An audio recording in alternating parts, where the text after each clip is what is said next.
All right, so you guys are now unmuted. We're about to jump into the game. Thanks for just waiting for that few minutes there, and we are ready to play. So we are currently in the town of Port Bastion. Our Monday night crew made it there on our last session after a long 3-month trip on a boat. And they've been here for a day. They stayed the night, and then they went and checked out the Lucky Coin, or the Lovely Coin, which is the tavern that is mostly meant for the adventurers. So this is kind of a place where the adventurers meet. There is one other tavern in town, but it's kind of like the townsfolk's tavern, and you kind of get crazy glances or kind of stay away glances if you head over there if you're an adventurer. But the adventurers all go over to the Lovely Coin. Now there's a couple things about the Lovely Coin that everybody should remember. Number one, it's ran by Rula, who is the half-orc ex-adventurer, and she created the tavern, and she's the one that basically keeps the goodwill of the adventurers and the town. She's kind of like a go-between to make sure everybody is keeping things happy, and the adventurers aren't doing too much to upset the townsfolk, and the townsfolk aren't doing things that are making adventurers angry. And the other thing about the Lovely Coin to keep in mind is that it has a giant table where all of the adventuring parties carve out the places they've been on their adventures. And she pays well for those that offer up information about their adventures and where they went as a way to help encourage more adventurers to go out and seek and find more treasure and fame. Because there's one thing that is worse than monsters or creatures attacking the town, and that's adventurers with nothing to do. You can't really stop them. So the other thing is a mechanical function of that is if you share any of the information that your group gets while you're out adventuring, your Storyteller, which each group has, will gain 50 XP extra for sharing that at the tavern. Now, if you decide you find something really good and juicy and you don't want to share it with anybody, then you can keep it to yourself, and for about a month, nobody else will know about it but your group. But after about a month, somehow, some way, people find out about it, and you miss out your opportunity for that 50 XP. So you have to weigh the idea of, I want the 50 XP to help me level up, or we're going to keep it because we want to be able to go back there once or twice or maybe 3 times before the rest of the adventurers find out about it and go and take all our treasure. So we'll see how that works out. There's lots of other groups. As you guys are sitting in the Lovely Coin, you are seeing many other adventurers that sound like they've been discussing with each other. There's been talk of going out and doing different things.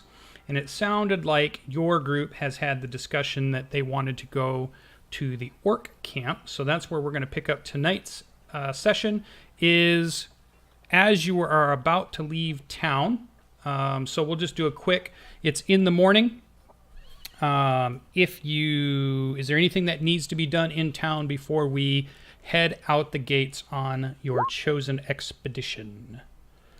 And let me unmute the players so they can talk. And let's go to the camera so you guys can see our players. So, yep, they're already unmuted. So let's just transition over to our cameras. And all right, guys, so everybody can see our players here. All the introductions that we've done before, we have, you can see and all this stuff. I'll let everybody kind of introduce themselves as they go. You can have your online name and then what character you're playing, and then we'll just go ahead and move on. So starting up in the top left corner, Ram, go ahead and introduce yourself and your character a little bit. Hello, I'm Ram. My character is Dregar Khalduk. He is a swordsman, and he's looking for high adventure here in this new land. Awesome. And then over in the top right corner, as far as my screen is, might be different on your guys' screen, I have Sasha. Go ahead, Sasha. Introduce yourself and your character you're playing tonight. I'm Sasha, and I'm playing Albirix, who is a Githzerai, who is a druid from the plane of Limbo who has been stranded in the prime material plane. So he has a lot to learn. Awesome. And then lower left corner, you guys will recognize him from a lot of games that I run. Graybeard, go ahead and introduce yourself and what character you're playing. Hey, I'm Greybeard of Greybeard's Tavern, and tonight I'll be playing Skral, the Kenku Necromancer. He was an apprentice, and a bone devil took away his master, so now he's wandering the world. Awesome. And then straight down we have Red Hawk. You can go ahead and introduce yourself and what character you're playing. Okay, thank you, Lucien.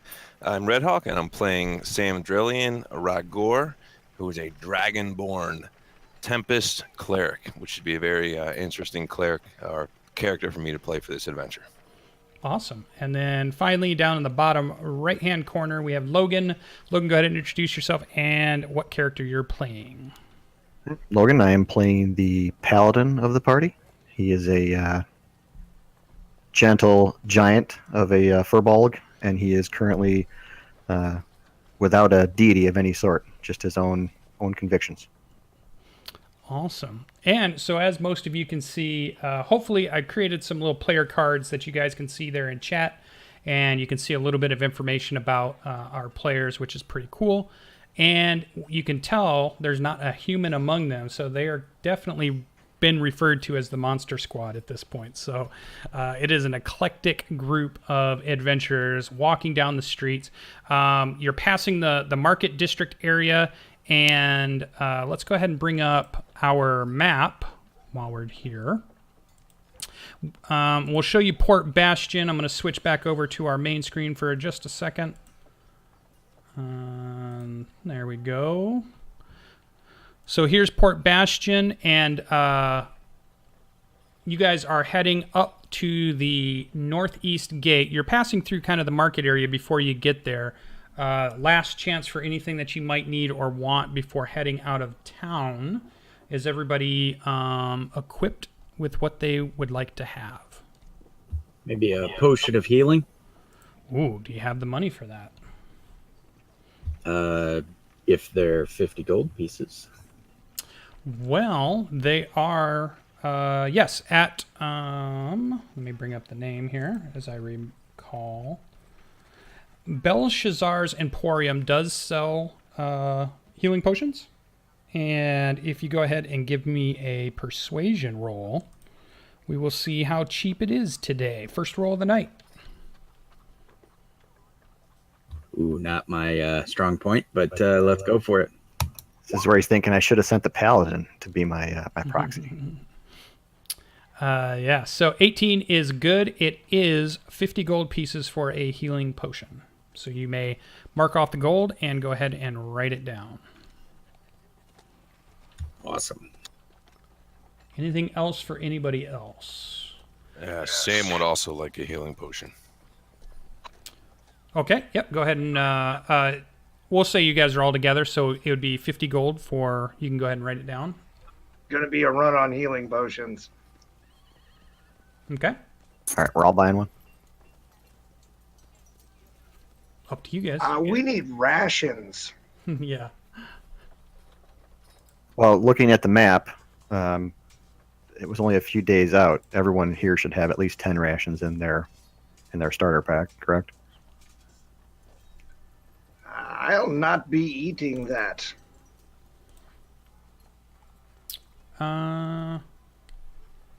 Yeah, so the way that the rations are going to work is that you're going to go out on your expedition, you're going to come back. And so typically you go out with a full pack of rations, and then you pay a certain amount to refill them when you return to town.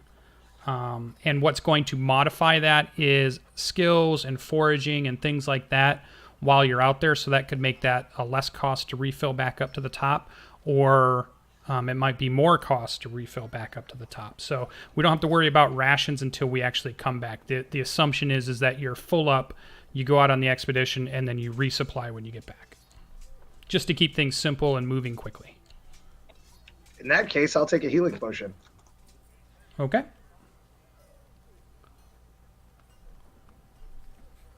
All right. One of the rules that I forgot to write down, but I'll definitely remind you guys, and I'll get in the documentation for those that are watching and are going to be playing also in the game. Healing potion it's a glass, fragile container. So if you're going to put it in your backpack, buried so that it is as protected as possible, it takes an action to get that out of your pack as an action to pull it out and then actually use the potion. If you choose to put it on your belt so it's easily accessible, then it's only a bonus action to use the potion.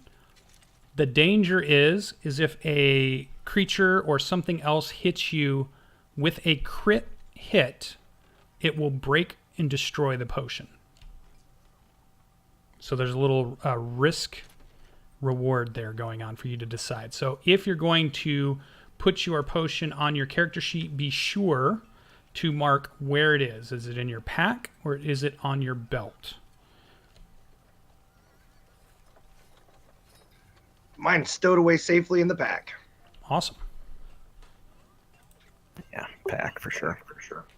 Hey, Lucian, Yes. I'd like to buy some armor. Studded leather. Studded leather. You can order some studded leather, but they would not have any that would fit you currently. But there is a blacksmith in town that does armoring and could fill out an order for you. Okay. You would be talking to... Let me grab the person here. The blacksmith is Junji, and it's a human who does a lot of the blacksmithing here. Well-defined, muscular upper body, big bright smile, and is willing to take an order for exactly the type of armor you want. So you wanted studded. Yes. All right, let's jump over to our price. So the price for making things is going to be what it is in the player's handbook. Plus, go ahead and give me a persuasion check to see if you'll get a deal or if it'll cost a little bit more. And then while I'm doing that, I'll look up the actual price somewhere in here. Armor. And studded. Okay. So at a 9, not good enough. He's going to charge you to make this. He would like 20 gold pieces down as a payment, down payment, just in case you don't come back up from your adventures or you decide to change your mind. And then the total price for the studded leather will be 60 gold total. That 20 will already count towards it. So once the order is complete, you will pay the remaining 40 gold and you will have your studded leather kitted out to fit you exactly. All right, very, very good. I will go ahead and do that. Here's Awesome. your 20 gold. Yep, go ahead and mark that off. And again, that was Junji. Junjii is the blacksmith in town. And a lot of the stuff we're going to do in this campaign to keep things moving on, there probably won't be a lot of role play scenes in town, so I am going to go through them kind of quickly. Every now and then we might do one, but for the most part, to kind of keep things moving and to keep it into adventure, we'll keep most of this stuff cruising along, and then we'll save all our RP stuff for while we're out and actually adventuring and doing that kind of thing, if anybody was wondering. All right. Anything else as you are heading towards the northeast gate of Port Bastion? Albirix just takes in all the sights and smells of this new land. The prime material plane is such a different place for him. Awesome. All right. So as our party heads towards the gate, our camera swings in and sees each of our party members, who's kind of leading up front, who's in the middle, who's in the back, walking through town. Timor up front. Okay. Paladin up front. Albirix is up near him as well, fascinated with the forests of this new land. Scrawl is not in the back. Sam is bringing up the rear. I'm next to Sam, and we are holding a conversation. Awesome. All right. So as you get to the gates, you see a couple of the guards there, and one of them sees you guys coming up. The gates are currently closed. It's early morning. You're getting a good start to your adventure, and they start to. He kind of shouts up to the top of the wall, and there's a you can hear like a winding of a pulley system and like chains and things, and the gates begin to slowly open outward. And as you're kind of going by, he kind of gives you a wave. Seems to be a pretty friendly. Most people in town have been pretty friendly to the adventurers, even ones that aren't of the human nature, though most of the townsfolk are human. I would say that it's like probably about an 85%. There's still quite a few other different types of races here also, and it seems like they're used to these adventurers that have been coming in and just being from all walks of life and all different types of cultures and such. So it's and this guard kind of waves to you, and as you guys are going through, and he says, some adventurers heading where are you heading? Out this gate. The only thing out there is to the north. Are you going to the shrine? No, we're going to the old orc camp. Oh, he's like, but that's abandoned. What you going to be doing up there? He seems pretty curious in your group as you're kind of walking through the gate. He kind of walks with you as you go through the gate. Are the rumors of the activity during the night up there not true? He says, I haven't heard any of that, but them scouts, they do kind of waggle their tongues some, and they see things all the time, so who knows what could be up there, but shouldn't take you too long to be up there. Maybe we'll see you back pretty quick then. Aye, whispers about town says that there's lights to be seen. Yeah, and he kind of shakes his head, and he's like, we haven't seen anything up there for 50 years is the last story I heard of anything being up there. Last time anybody saw an orc anywhere on this continent. Long before I got here. Well, how did that story go? Says, well, if you talk to some different people here or there apparently were an orc tribe up there that was at war with somebody or something. Some of the early settlers that were here would occasionally see them. There are some of the town's heroes apparently had a few run-ins with them, but it was right about the same time the Spider Mountain had been cleared out that all of a sudden the orcs were just gone. Like, that's the story, that they just disappeared and nobody saw them again. Nobody heard from them. A few scouts went up and checked out that camp, and they said it's just an empty camp, nothing up there. But they didn't stay too long. They said they got a weird feeling when they were up there, but you know how scouts are. They're not as hale as guards like us. And he kind of punches the guy next to him in the arm, which is one of the other guards. Life is full of weird sensations, is it not? Yeah, when we roll up on people, I'm sure they get weird feelings when they see all of us. Isn't that right? He looks at you guys and he kind of gives a hearty laugh with you also, and he's like, "No, you're heroes. You're out there getting fame and fortune. You're going to be rich beyond belief and probably powered beyond anything that anybody could imagine. You're not afraid of any of that stuff, I'm sure. That's just old woman's talk." Well, then we'll be back at the bar tonight, buying rounds with our fame and fortune. Yeah, his eyes go really wide. He says, "Well, I'll make my way over if there's going to be some drinks." And he's like, and he's just kind of waving you guys through, and then you guys are kind of through the gate, and then he shouts back up, and then you hear the winding of the chains and everything, and the gates are slowly starting to close, and you're kind of just on a dusty road that seems to meander kind of to the north along the coast. Point of order. Before we leave, can I shout up and say, "Hey, neighbor, who was the gentleman who greeted us yesterday with the great sword in the middle of town?" Yeah, so you still have the guy he's kind of walking back through the gates as they're closing, and where's our guy there? Oh, let me get to my names because there's a bunch of them.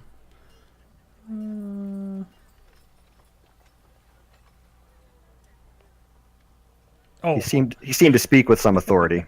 Yeah, his you must be talking about Constable Crowder. Constable Crowder. Thank you, friend. He's in charge of the law around here, and he kind of gives you a conspiratorial wink. He's like, "Don't get on his bad side." I don't think he likes adventurers that much.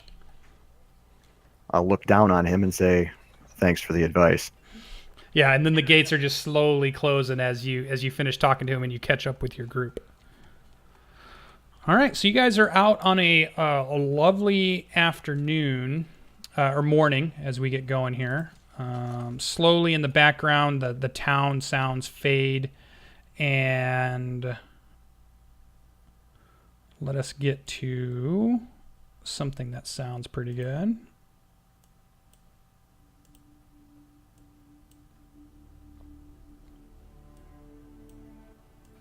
Sea shanty. All right. And so you guys are walking along the coast. Out in the harbor, you can see ships that are moored as it kind of climbs up, and it winds around as you go. Now, if you look at your, do I have the map there? I do. Let's bring the map up and let's show our audience. So the road kind of leads north for a little ways, and you're passing some farms that are on either side. And if you continue to follow the road, it's going to go up and it winds around. It goes past the shrine, and then it heads up into the mountain area. So that's kind of where we're heading, and you guys are heading to this orc camp, which is this camp up here, the abandoned orc camp. So what do you guys think of this new land? I think it's wonderful. We'll make a fine home. It is so very different from where I am from. Where are you from again? I am from the plane of Limbo. Far from here. Do they have lizard folk there? Indeed, they have many strange things. The very fabric of the world is shaped by your own mind. Sounds fascinating. I hope to return someday, but until then, I suppose this is as fine adventure as I am to find. Why did you leave?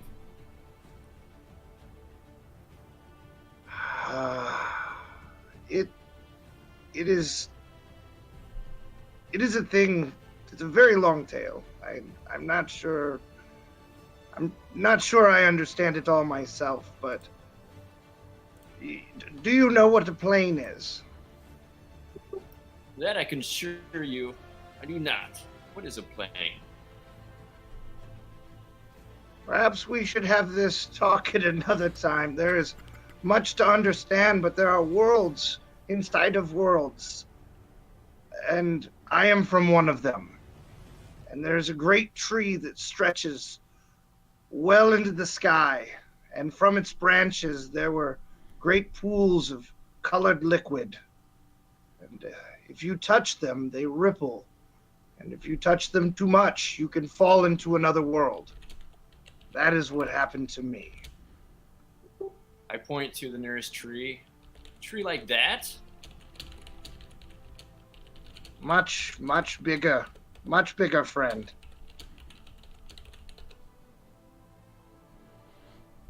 So as we hear you guys have light conversation, there's a nice ocean breeze coming off of the ocean. It's a beautiful scenery. You can see enormous mountains to the north. The ranges, I mean, it goes up similar to, probably not similar, but several thousand feet up. They're almost like big giant teeth jutting up into the sky.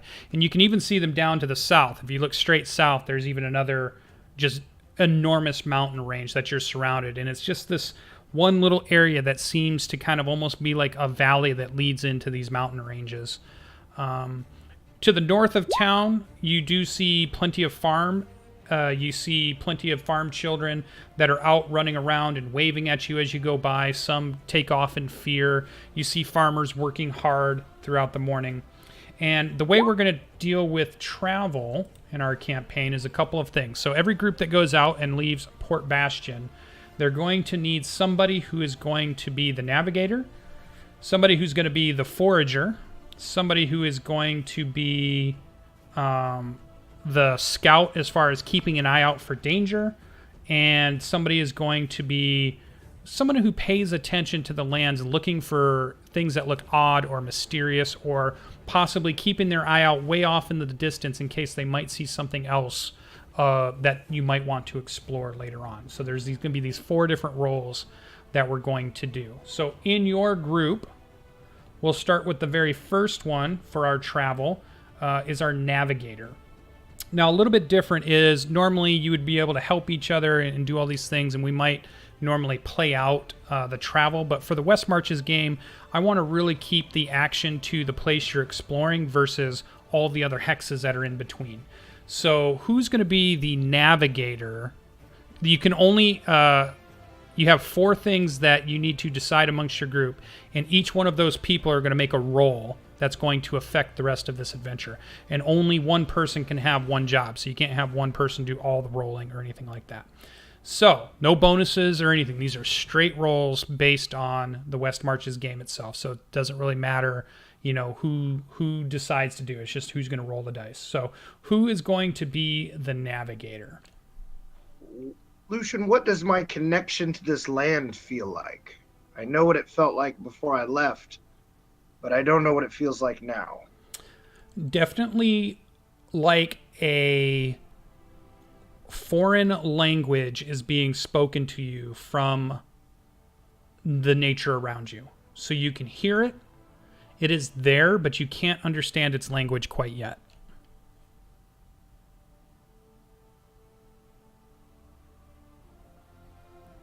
I'll be the lookout for new and exciting places to go. All right, so you will be what is basically our chronicler. Okay, so you're the one that is going to not only you're going to make a roll that's coming up, which we call roll for rumors, and that is other places to explore or other things that get put on the rumor board. So then other groups can either explore them or you guys can keep them to yourself and explore them, like I explained earlier on. But you're also going to be the one taking that job, the one who's going to go into our Seeking Revenar's Discord channel, and you'll be the one that goes and brags about your adventure at the tavern. Okay, so keep that in mind. So, but let's start with Navigator. We're going to do them all here in a row. So we need a Navigator, we need a Forager, we need a Lookout, and we need a Chronicler, which is Scrawl. I will be the navigator. All right. So we got our Navigator. How about our Forager and our Lookout? I can be our lookout. I could be our forager. Perfect. And you guys can trade them up, so that way if at some point Red Hawk wants to do one of them, or you can switch them around later on. And this is the rolls for there and back. Okay, so these are just going there, going back. So let's start with the navigation. You're going to be traveling about 3 of the hexes to where you're going. So you go ahead and roll a d20. A high number is good. A low number could mean... Ooh. All right, I like it. So I seek trouble. So here's what ends up happening is Timor is kind of guiding you guys, but with a failure, it ends up taking a little bit longer than it normally should have. So when you get back after this adventure, assuming everybody is still alive, the cost to refill your supplies will be slightly higher than if he had rolled well. That's the only thing. It's never you never get lost. It just took you a little bit longer to get there than you thought. So instead of going 3 hexes, Timor kind of got turned around and you went through 4 of the hexes before you come up to the camp. All right. So I will mark down that in my notes. Oh, let's put that in the session notes. So let's put this here. Failed. Lucian, I sent you a note. Did you see it? Oh, no, I did not. Oh. Yep, no problem. So your computer's going to restart? Yeah, probably in about 10 minutes. Okay, yeah. So go ahead and we can do you next. You were the forager? Indeed, I shall forage. All right, so what the forager piece is not only do we have the navigator that figures out how many days we're going to get there, but the forager can make a roll, a d20 roll, and if it's a nice high roll, you will see something on the way that you can go ahead and sell when you get back to town to make some gold, and it could help with some of the rations when you resupply. If you get a really low roll, like you did, let's go and take a look at that. I love it. You guys are getting all the fails. I love it. It was nearly on a 20. So failed foraging. Let me write that down. This is going to be good. It was a 20 and then it turned. Okay, so for that, let me get to the right spot. Give me a second. So a fail. So a failure in foraging is just you didn't see anything on the way. You were keeping your eye out. And when you were talking to some of the townspeople, they had mentioned stuff like, hey, if you see this out there, I'm willing to pay you 10 gold for it. Or if you see this out there, keep an eye out for that because we would like to use some of that. And it could be herbs, it could be plants, it could be anything that just you guys happen to cross the path of. Could be animals and you sell some hides or things like that. So that's kind of what the foraging thing does. In this case, you guys are so excited for your first adventure, you're not paying very well attention, so you didn't find anything that you could sell for your foraging roll. How about our encounter roll? This is an important one. Who is our lookout? I believe that is... Yeah. All right, so Dragar, correct? So Dragar, give me a... Let me look at what we need to roll here. So, how many of you are wearing heavy armor? Timor is. Okay, so 1 heavy armor. How many wearing medium armor? That'd be me. Okay. Anybody else? Anybody else? I have heavy armor. Okay. It's 5. And the okay. And is there any arcane casters? Me. Okay, so a 6. Okay, I have the modifier number now that you need to beat. Dragar, go ahead and give me a D20 roll, please. Or perception? Nope, just straight D20. Or actually, I'm sorry, this is a stealth check. So you can go ahead and roll your stealth ability. Ooh, nicely done. 18 is a success. Perfect. Okay, so now roll me a 1d6, please. We're going to get all the mechanical pieces out of here and we'll get to the other piece. So a 2. Okay, so on the travel, it's on the second day that you guys are traveling. Up ahead, you see, before they see you, you guys are kind of off on the path. And there's no more road anymore. You're just kind of breaking through the plains and the light forest area as you're heading to the mountains. And up ahead, you see a group of 4 humans that are dressed in leathers and have bows. And as they begin to get closer, you recognize them to be some of the townsfolk, and they look like the scouts. Some scouts that are heading, look like they were to the north and they are heading south. And as you come up, several of the scouts kind of walk past you guys. They give you a hand wave, but one of them stops to kind of speak with you as you kind of come up to him. And he says, "Hail, adventurers. Looks like you're heading north." Do you want this to be the scout at this point, or can anyone answer? Anybody can answer on this. Yeah. Hail, friend. Yes, we're traveling north to the orc camp to do a little investigation. Do you have any info for us or any tips? We actually had swept a little bit further east. We weren't there, but I did hear from the other scout group that about a week ago they were coming back late and they thought they saw something up in the old abandoned scout camp. We typically, or the old orc camp, we typically stay away from it, but they said they saw something up there. You might want to at least keep your weapons handy and approach with caution. Something. That's very vague. Lights? Yeah, most of the scouts Troops? won't actually go up to that. It's been abandoned for 50 years, and most of the time the only reason we're coming down past it is if we were up in the plains out there trading with some of the elf tribes that are out there. Sometimes we stay closer to the mountains as we come back down, but nobody typically goes up there. There hasn't been anything there for years. There are native elves? Yeah, there are several elf tribes in the plains to the north, probably about 4 to 5 days travel from here. What do you think's at the old camp? They weren't sure, and they didn't get close enough to take a look. They said they saw movement from a distance, but they didn't get close enough to see what it was. Our group, and you can see their group, has continued to walk south. They're kind of slowly going, waiting for him to catch up with them, and allowing him to talk to you guys. He says, our group, we bypassed it. We were coming more east, or we were coming from the west more than we were north.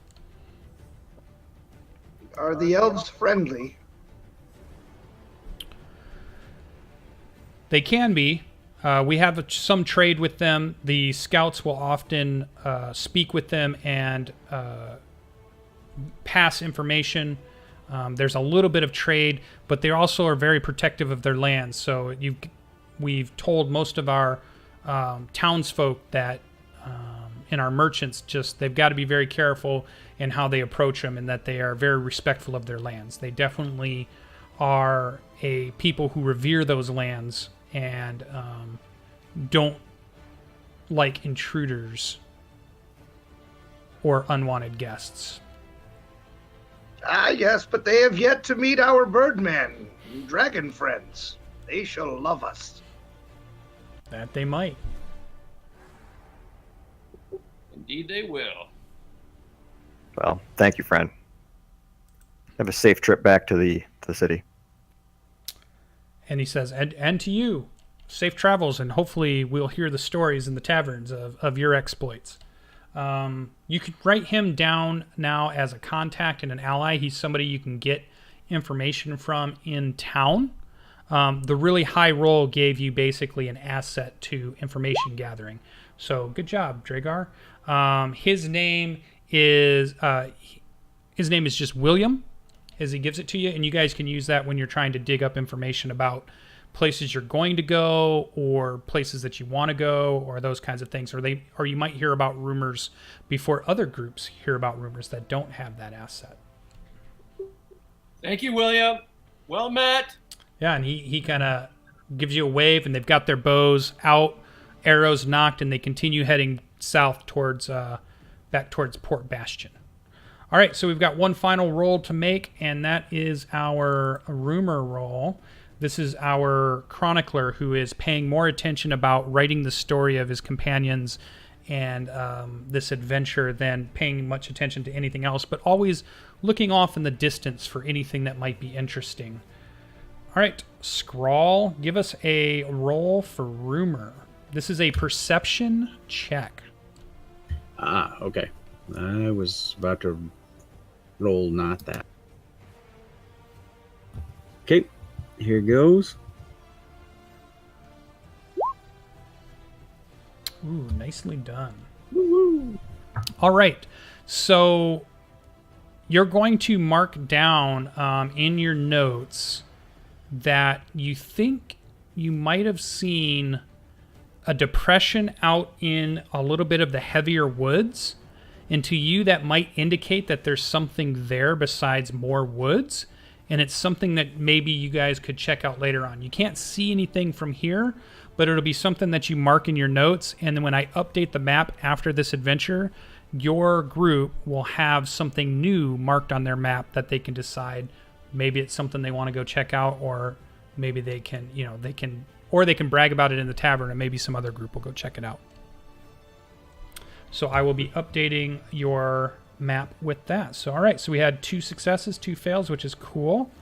That's awesome. By the way. Let me write that down in our sessions. So we success for. And guys, I'm taking notes on my character sheet, and I'll put them into chat when at the end, like I did last week. All right. Timor, what do you think of the orc camp? I don't know. This could be a wild goose chase, providing us no profit. Could be, but the lights and the movement gives us hope. Could have been some traveler with a fire cooking a rabbit, for all we know. That's true. What lands do you hail from, Timor? I'm from the village of Tribor, but I was an orphan, raised by the clerics of Tyr. Oh, interesting. It was nice of them to take you in as such. It was a difficult life, but my innate gifts proved helpful with the horses. And I had dreams of being a cavalry soldier, but alas, I am far too big for horses. Indeed. Your size, did they make you carry heavy things all over the place? I was trained as a squire and later as a knight, so we towed our burden. I have heard that a god lives there. Lives where? Near Tribor. I do not know. I've only heard legends of the forest god in the grove, but I never saw him. What is a tribor? It was a town. And they are full of your kind? No, again, I was an orphan from the get-go. I never knew my folk. Mostly humans have raised me. Why did your folks abandon you as a child? How would he know that? Think of the question you ask. It's really simple. I do not He was know. abandoned. He wouldn't know such a thing. I never met my parents. Does that make you sad? It does, but I've had a good life to this point. Have you cried at night thinking of them or what it could be like? No. Family is very important. I Yes. would imagine that the love of strangers is as good as love from anyone. I don't think so. I think family loves more than strangers. Well, not in Timor's case, obviously. Family's a pain in the butt. Trying to picture. I want you all to picture the lurch expression that is coming out of Timor right now, when he's just going, "What have I gotten myself into?" Sasha, are you going to join the video chat again? I will, yes. I am restarting currently, so I'm just on Discord at the moment. Okay. That's On actually my what phone. we can do is we can go ahead and take our first break here for the night. We can take a quick 5-minute-ish break, and when we come back, you guys will be approaching within sight of the orc camp, and we'll have all our players back, and we'll go ahead and see what they find at the abandoned orc camp. So for those of you in chat, go ahead and stay tuned. We're going to be right back. We're going to take a quick break. Don't go anywhere. Don't want to miss anything. Stay here. Bye. I can't believe that. Rest.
All right, we're mostly back. One of our other players will be back in just a moment. We're just going to go ahead and get started. Thanks for hanging with us. Let us go ahead and jump our players. We're approaching, at this point, you've kind of been winding up this mountain trail, heading towards what you can see up on some cliffs appear to be what looks like a palisade wall, but it definitely looks broken down. It definitely looks old and weather beaten. It looks in disrepair from quite a ways out, and you're probably, even at this point, several football fields away as you begin to kind of see it and approach.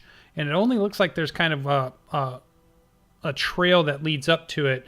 It's a lot of sheer cliffs and sheer drop-offs all around you. It's obvious they picked this spot to be pretty defensible and easy to see somebody coming towards their camp. So at about several football fields away, what would the party like to do? What time of day is it? When you reach this, it is just after midday. So think about like 2 in the afternoon. Let's just approach. Perhaps we should send a scout. I can do that. If I may, I have an idea. And with that, Albirix pulls out a few items from his pouch and draws a sigil into the dirt with his finger and begins performing the ritual to speak with animals.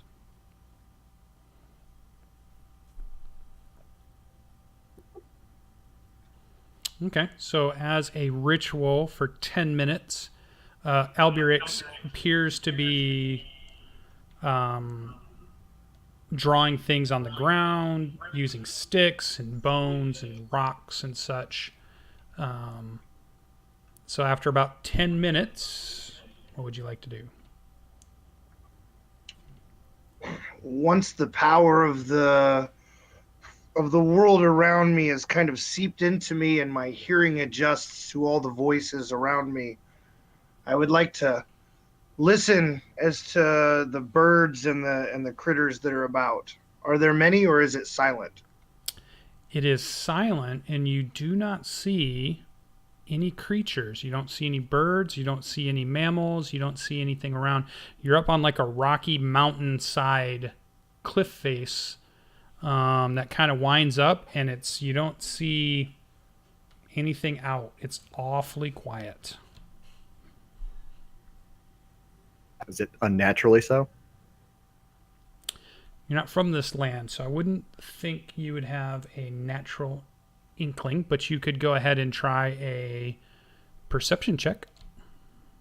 I actually, as a racial, have something called speech of beast and leaf. If only there were leaves here. There's no plants.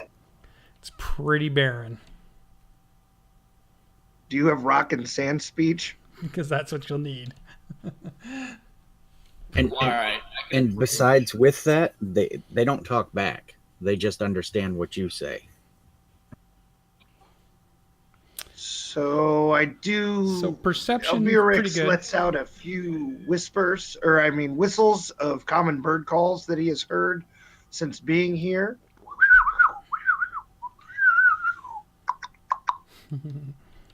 Yeah, no counter calls, no other noises.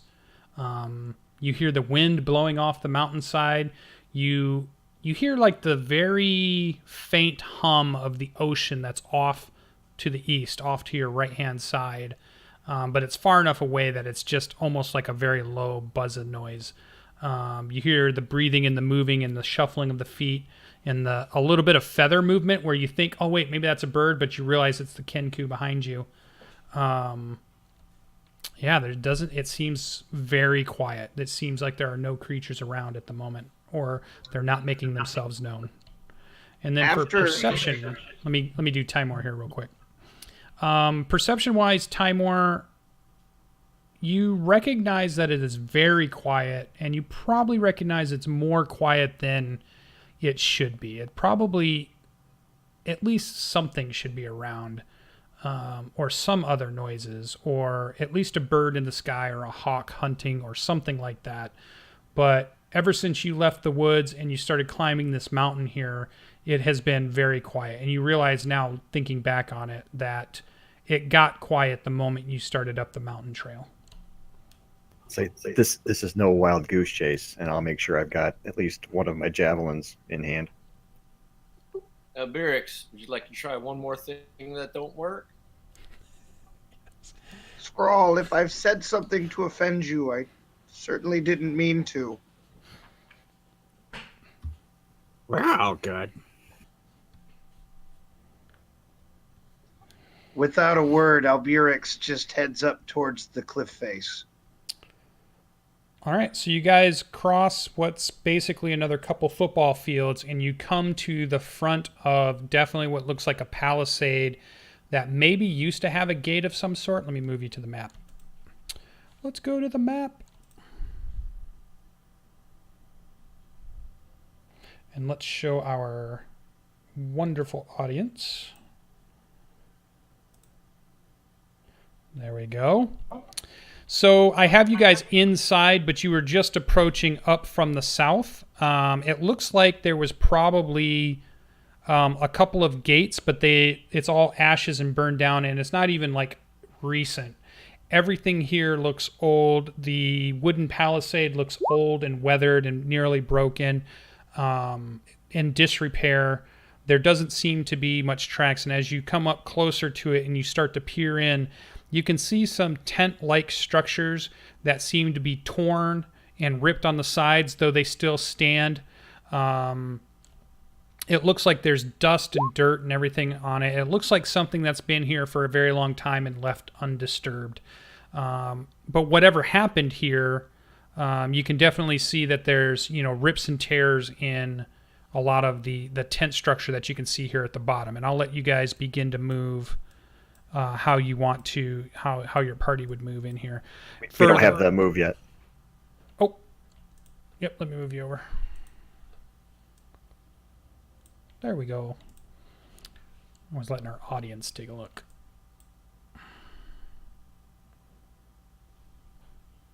Okay. So you guys down at the bottom. That is the south side. And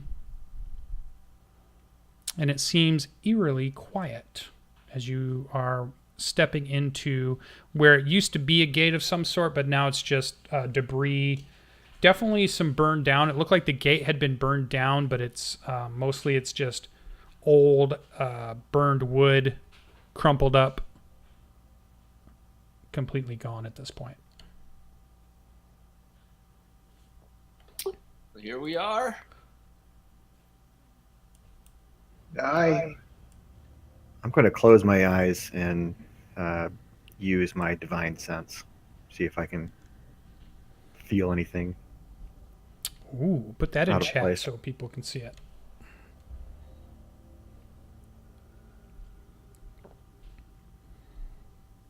All right, so you can detect celestial, fiend, or undead. That is interesting, and you so everybody kind of sees you kind of still yourself, and you go quiet, and eyes are closed as if you're trying to perceive something that is not seen. What is the rest of the group doing while Timor does that? I'll be scouting the area, just looking around. Okay. If you're going to move forward, you can move like your normal movement and then stop like a normal move. And then before you move again, I'll tell you if you can keep going or if there's something of interest that you should stop and wait for. going to poke my head inside this tent. Sam's going to start moving towards the big tent. Okay, so you'll get about 30 feet as you begin to move that way. Okay, what about Dragar checking a tent out? Yep, I'm gonna look in the same tent that Albirix is. Okay, what about Skrull? I'm going to basically I'm looking up at Timor, trying to figure out what the big guy's doing with his eyes closed, and then just kind of keep a watch for him while he's doing his power. It's only 6 seconds. Oh, well. Well, they're all I'm still impatient and moving. Yeah. I guess so. The longest 6 seconds. What is this guy doing? It's like a Listen. whole round of Oh combat. my god. All right, so you're watching that. So, Timor, you do not feel the presence of anything fiendish, anything undead, or anything celestial within your range. I will say I feel nothing out of place or untoward here. That is reassuring. I know not what that means, but Dragar shall discover what I look for. Come. So we look inside this tent. What do we see? Yeah. Okay. So, and are you just doing a hold the flap, take a look, and that's it, or are you going in and like rummaging around, moving stuff? A true search. Depends what's in there. Looks Yeah, like but it just looks like- debris, like 50-year-old debris. Yeah, I mean, it just looks like rotted something. All right, I walk in and I start flipping things. Looking Okay. for stuff. So you can go ahead and do an investigation roll while you're doing that. That'll take you a minute or two to just look through that one. Sam, yep, you could get a little further up. And Sam, as you get closer to that big tent, you hear like a flap sound of like almost like the whip crack of the canvas tent, and you can tell that there's a lot of tears in it. And the wind had kind of caught it, and then it made the thing snap, and it kind of made you jump a second there, and you look, and then you just realize it's the wind that's just picking up and blowing these kind of torn up canvas tents. It's pretty jumpy for a dragonborn. It made kind of like a whip crack snap sound when it did it. Scrawl, we should look for the fresh, or the fire pit that was used. Perhaps that could be of use, searching that. He bobs his head up and down.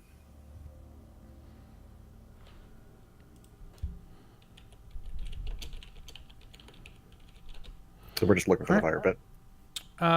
So investigation. Yeah, so Dragar, you turn over what appears to be probably was wood, definitely some old rotted hide now. It definitely looks like it must have been somebody's makeshift bed at some point, but it's super old. Lots of dirt on it and dust. It just looks like something that's just been sitting for a very long time. Just like if you were out and a lot of times you go out to those old wood lodges or those old hunting camps and they've been shut down for a year or two before somebody comes back around and uses them. You get that kind of impression that it just looks like it's something that hasn't been disturbed in many years. And you don't see anything of value other than just some of the rotted hides and some of the broken sticks that must have used to be what they used to make almost like a cot. All right. And then you can go ahead and move also. Where are you heading next? Okay, so you follow Tamar and Scrawl. All right. Yeah, I go behind them and look around, walk slowly, and get up behind them. All right. So Sam's going into the tent. What about Elbirix? Shield up, warily follow him in. Okay.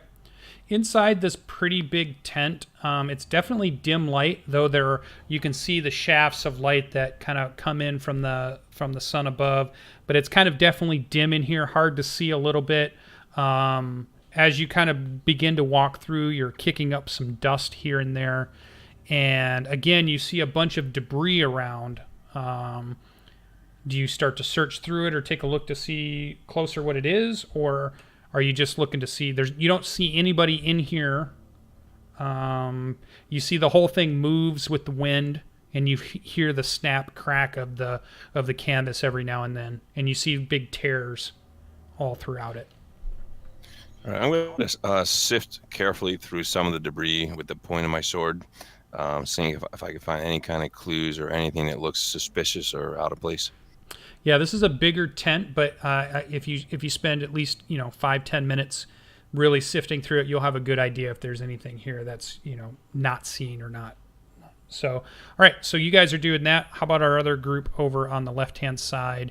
You can kind of hear Elbirix and Sam rummaging through the tent area there. You saw them walk into it. It's dark in there, and you don't necessarily see them very well, though you can see movement in there through kind of like the slashes in the canvas. I'd like to use the help action with Sam.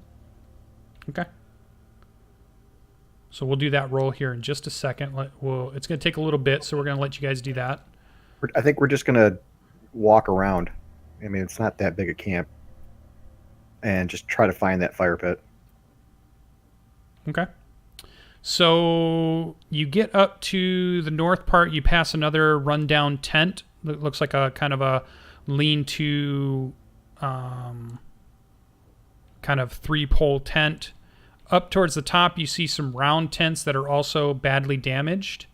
And then even further up, you see more of the palisade wall. And as you're looking at the wall, you can tell that lots of sections in the wall have been torn down or destroyed or burned. And that's what all these different gaps in the wall are. It all looks old. None of it looks like it happened recently. And again, you see a few more kind of crusted old tents that have either fallen in or are in disrepair. And you kind of get up to this north area, and you don't see anything that looks like a fire pit.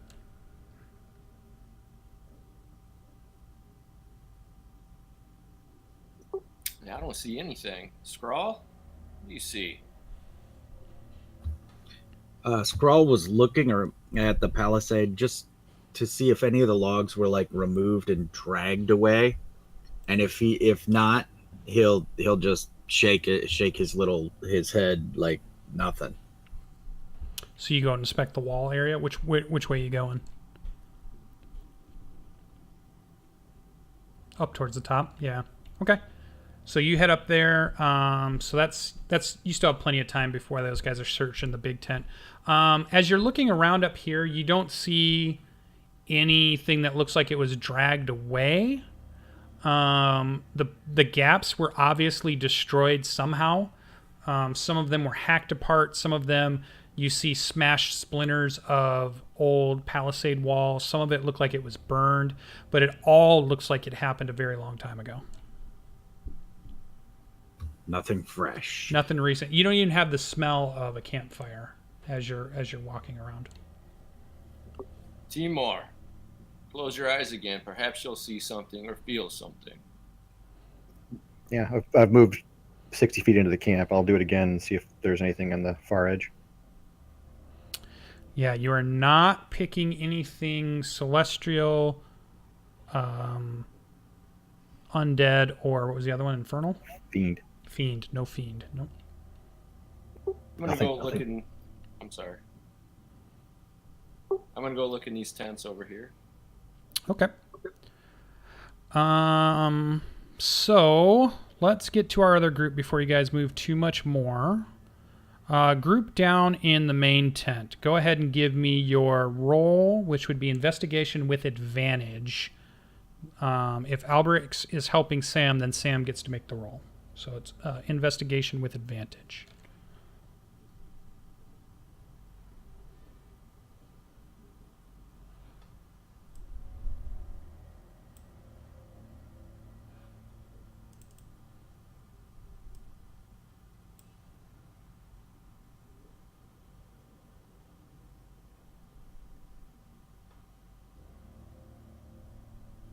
Thank God for advantage. Okay, cool. So you're sifting under what looks like old hides that were used, obviously, for rugs and flooring. You're seeing what looks to be like some old kind of rusted out cook pot that's been turned over and is empty and has been dry for many years. You get the impression that maybe this was like a meeting tent or a cook tent or some type of gathering place. And as you're sifting through, Sam, your sword kind of clicks onto underneath a couple of the hides. You hear like your sword hits wood. And as you move the hides away, you can see there's almost like this wood, several wood slats that have been dug into the floor to sit flat so that you wouldn't have recognized them unless you moved the old moldy rugs that are there. And they're not really rugs, they're more like old animal carcass or animal fur. So it's like old bear fur that's all been weathered and beaten and is no longer worth of any value. Some wolf furs and just some other general type furs. And as you move them, you see what looks to be like 5 slats that have been dug into the ground. I'll be orcs. I think I found something. I would agree. It looks as though some sort of doorway.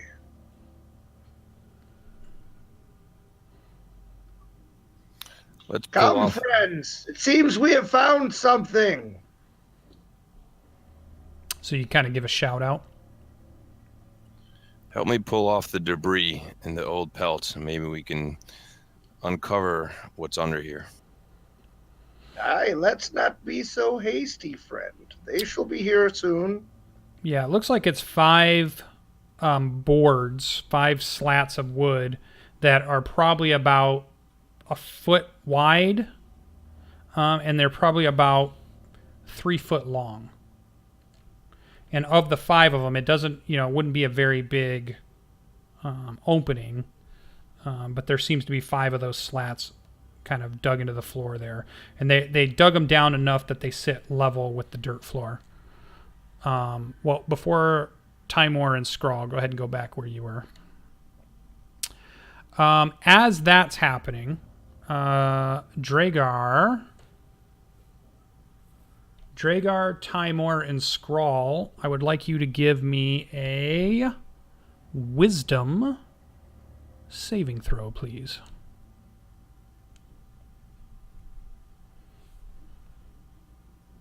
Dun, dun, dun, dun. All right, so Natural 20. Aces. nice. So, Dragar, as your hand touches the flap of that tent, you begin to hear a beautiful voice singing. Softly and quietly, but slowly growing in volume. Stop and I listen. It's coming from the tent that you have your hand about to open the flap. As if Smile. you would think a female voice of some sort singing inside the tent. That is beautiful. Now go in further, searching for the voice. Oh, I didn't mean to move that. Do we know we just made a wisdom? Did we feel a tug or a pull, or did we just hear the voice and think it's somebody singing? You just hear the voice. Now you two see that, and you see Dragar. It's kind of coming from the direction that he's in, but it starts out very quiet, and it's only just getting a little bit louder. And that's when you also hear the shout down from. It's like a few seconds after you start to hear the singing, then you hear the shout from Albirix. And Dragar, go ahead and go 1 square into the tent. I am here, beautiful one. Continue your song. Oh, that's not what I wanted. No requests.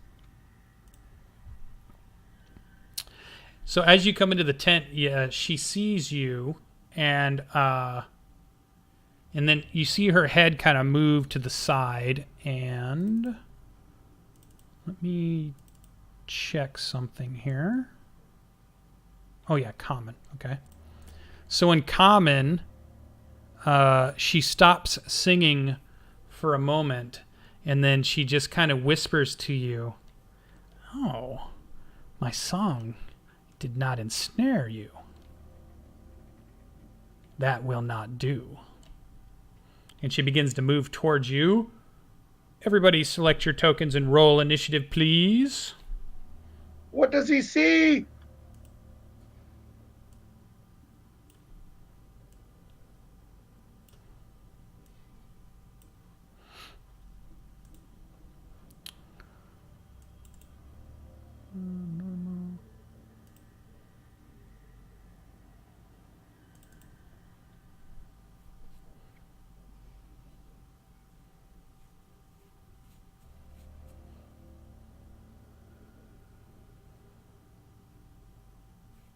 All right. Do we have everybody? Let us descend order that. Oh, God, look at you guys rolling pretty high. You guys are hacking. Hacks. Where do you see my lag switch? And I think now that we have battle, battle. Give us Conan. That's copyrighted. Can't do that. I'll give you Mountain Blade, though. That'll work. All right. So, starting off, Dragar being fast, you see what appears to be a feathered, part humanoid female, but with slashing talons for feet and a vicious-looking face with teeth that definitely look like they're meant to tear flesh from bone. And she begins to advance towards you. But what would you like to do? I let out a scream. Ah! And I open my mouth and I breathe fire at her and I back out of the tent. All right. So light it up. Nice. Ooh, that's really good. Boom! Eat that. What's the woman. damage on that? It gets her in the face.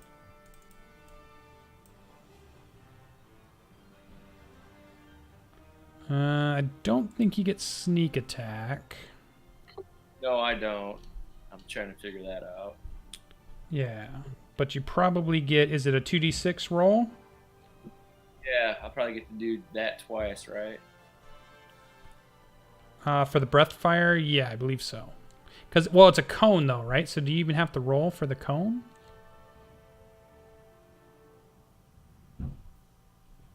Or do they make a saving throw? Yeah, you got to make a saving throw. Oh, so not a roll. So yeah, you can't crit on that. But I get. So what type of saving throw do I get for that attack? A Constitution save, but it's a DC 0. That can't be right. Yeah, Constitution save. In the book, it'll say it was 8 plus probably his charisma bonus, but you might want to check it in the player's handbook. Nope, 8 plus your Constitution modifier. Oh, okay. 8, so it'd be 12.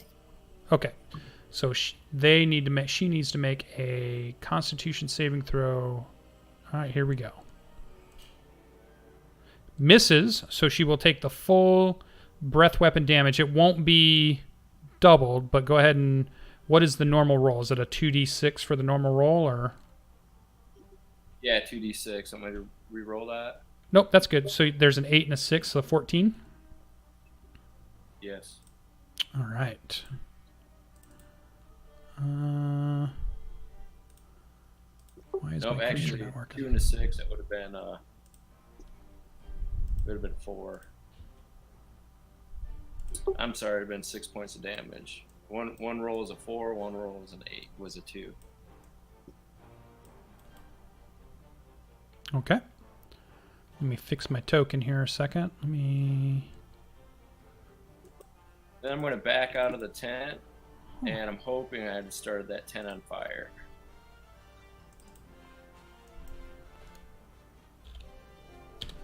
Yeah, it's actually, it starts to catch fire at the same time.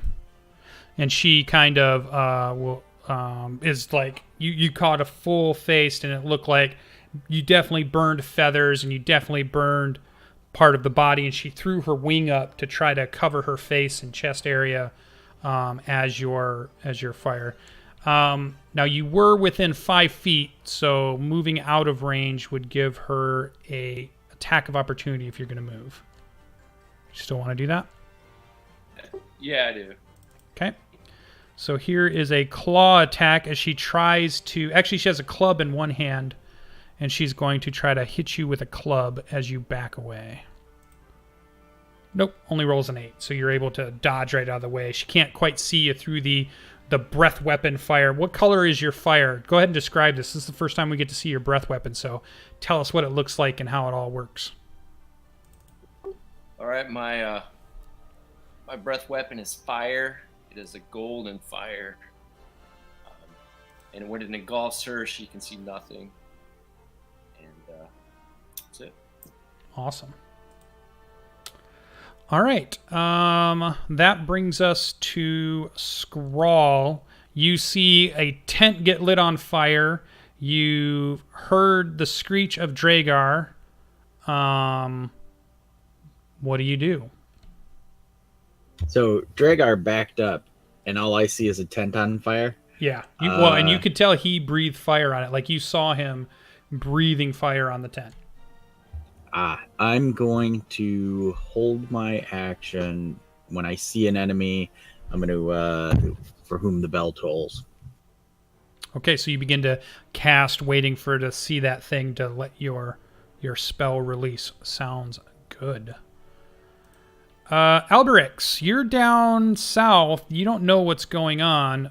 You've shouted. Are you just going to wait for your companions to show up? I don't hear anything that would make me think otherwise, do I? Not really. Also, though, we didn't respond to your shout. I told you I found something. Come look. That's my turn. Okay. You just want to hold your action like if something tries to attack you, you'll hit it back type thing. Right. Yeah, makes sense. Sam, you're in the same tent. Again, you're pretty fixated on the boards there. They look like they're pretty easy to pry open.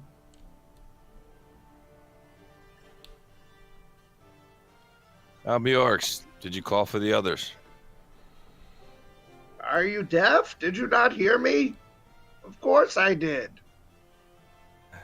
Maybe we should go check out why they aren't coming. It's only been a few seconds, my man. I once knew a dragonborn named Trogdor like you. He was a very impatient fellow. All right, and with that, I take my dragonborn claws and I start sticking them between the slats in the wood and attempting to pull up the boards. Yeah, so the board comes up pretty easy. You're able to get one and pull it out, and you pull another one out. And what you see, what appears to be like a hole beneath the boards, and there appears to be like an old wooden chest laying at the bottom of this hole. It's just below the ground level, maybe just a foot down or so.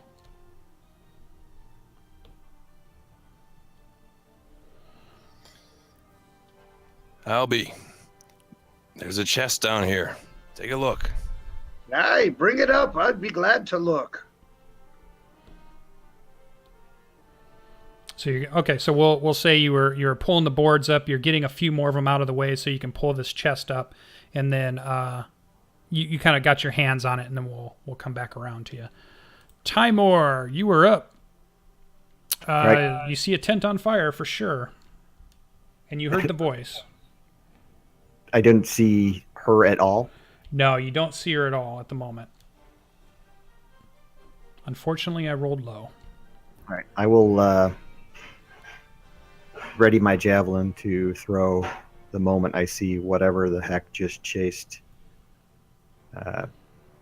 Dragar out of there. All right. Since it's now their turn, you will see it. So pushing its way out the side of the tent through several slash marks, you see a bird creature that seems to be singed and burned. Scroll and Timor can go ahead and do your attacks. Who goes first on a held action? Scroll. Bong. DC 14 Wisdom. Oh, where'd my character sheet go? How do you know that's not your cousin? Such a good spell.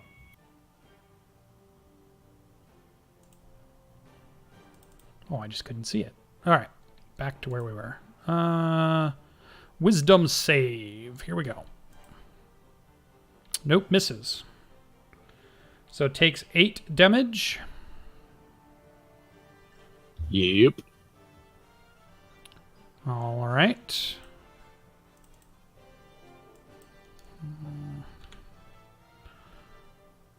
All right, so go ahead and describe what that spell looks like.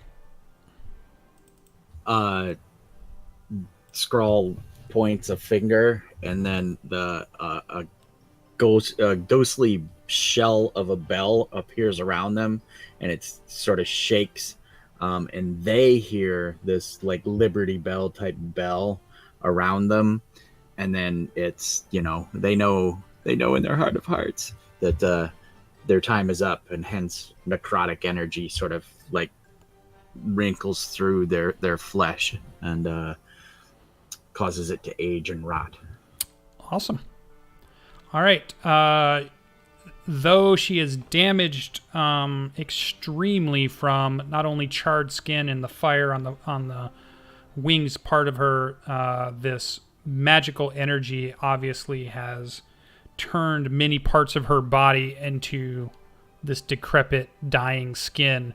But she still screams and stands and looks like she's ready to charge forward. Can I throw my javelin? Yeah. In her face. I shout, "Hey there, she beastie. Come chew on this." Yeah, that'd be a hit. Ooh, nice. That is enough to drop her. So we see the javelin fly true and impale her in the chest. And she drops to the ground without even a peep or a sound. I'd like for that javelin to actually carry her backwards at least 5 feet before she drops to the ground. I'm a big lad. I don't know why my token's not working. It's like I just threw a tree trunk at her.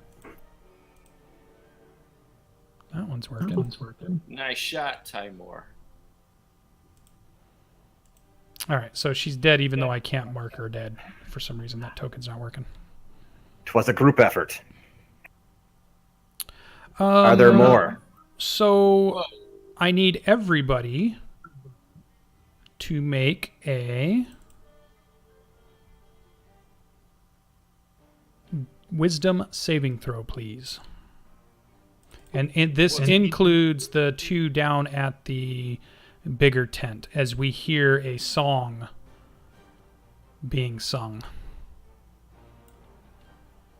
It was a group effort.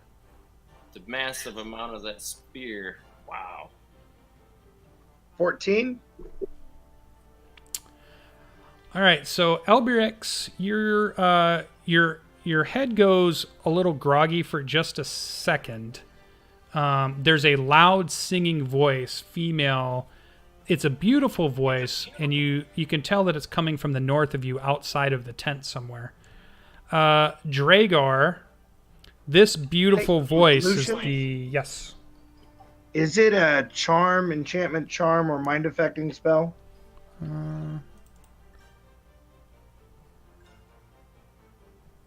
Just curious for future reference. I get advantage on that sort of thing, but I'm happy that I passed it. Yeah, it says a magical melody. And yeah, the effect will be a charmed effect, I believe. So I had a 16 then. Wisdom saving throw or be charmed. Yeah. Okay. Yeah. So again, you hear the voice.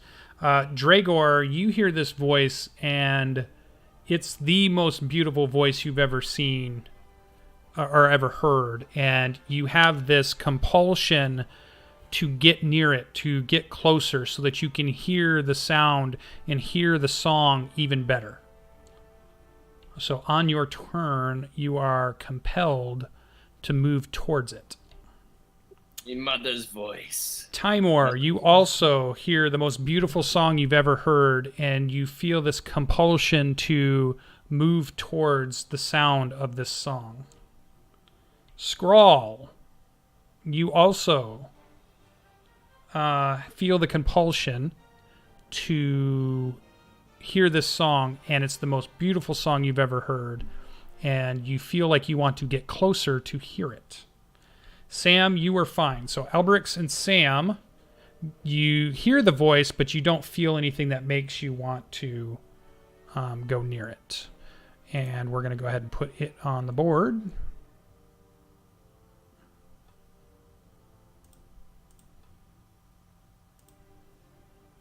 Oh, if I click the right thing.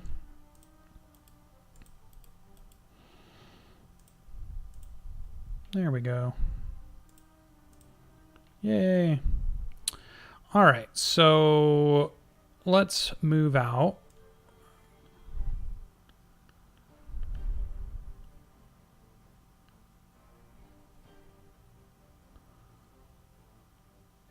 Yeah, it's going to move to here.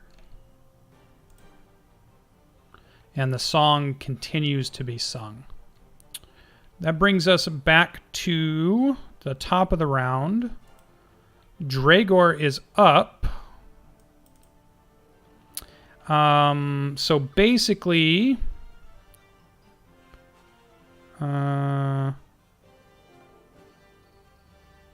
if you were more than 5 feet from this harpy, you must move on your own towards the harpy by the most direct route. Oh, my mother's voice is calling me. Let's go. Oh, mother. Mother. And at the very end of your turn, you can make another wisdom saving throw to try to shake off the effects of this song. Ah, okay, so you've shaken them off, so your next turn you will be able to act accordingly. All right, Scrawl. You also feel compelled to move closer. Oh yeah, I'm right there. And I'm looking at Dragar like, no, it's my mother's voice. I don't say anything, but I'm looking at him like, hey, no, mine. All right, you can make your wisdom saving throw at the end of your turn.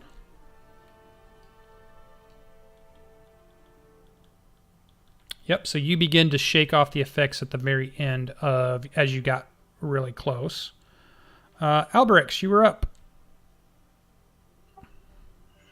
Now feeling the tug at his mind that he felt with that song, I'm going to leave the tent and see what's going on. Okay. I did give a mighty battle cry just 6 seconds ago, so you would have also heard that.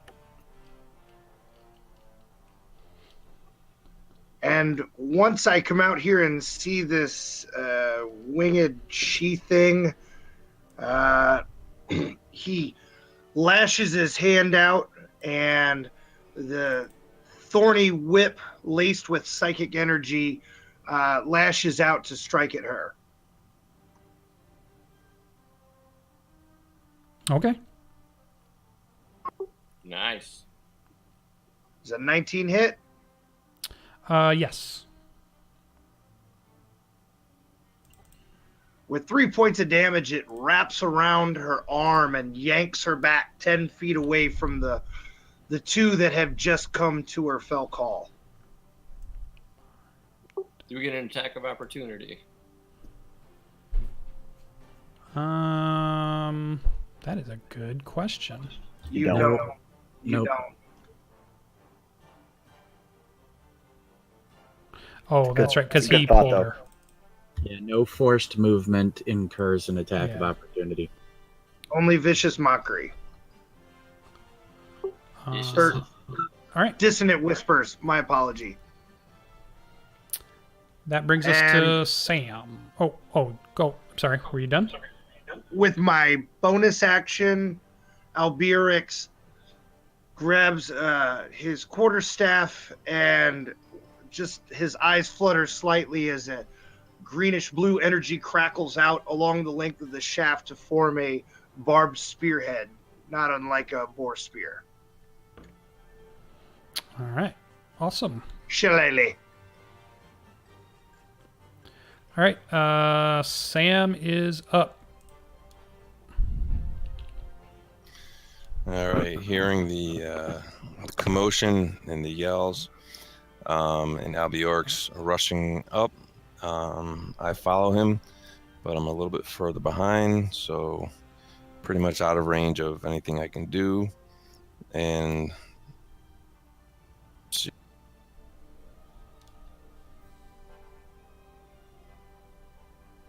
Well, he pulled the harpy closer, didn't he? So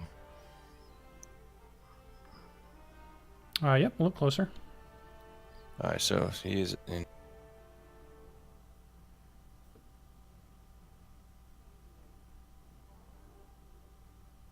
Go get him, Trogdor.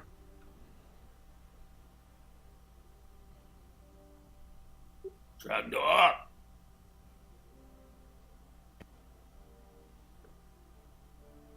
All right, so I start casting a bolt of lightning.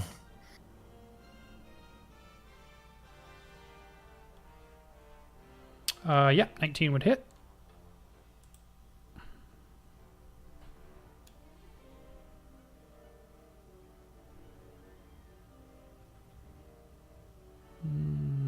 Wait, 46, is that right? something's wrong.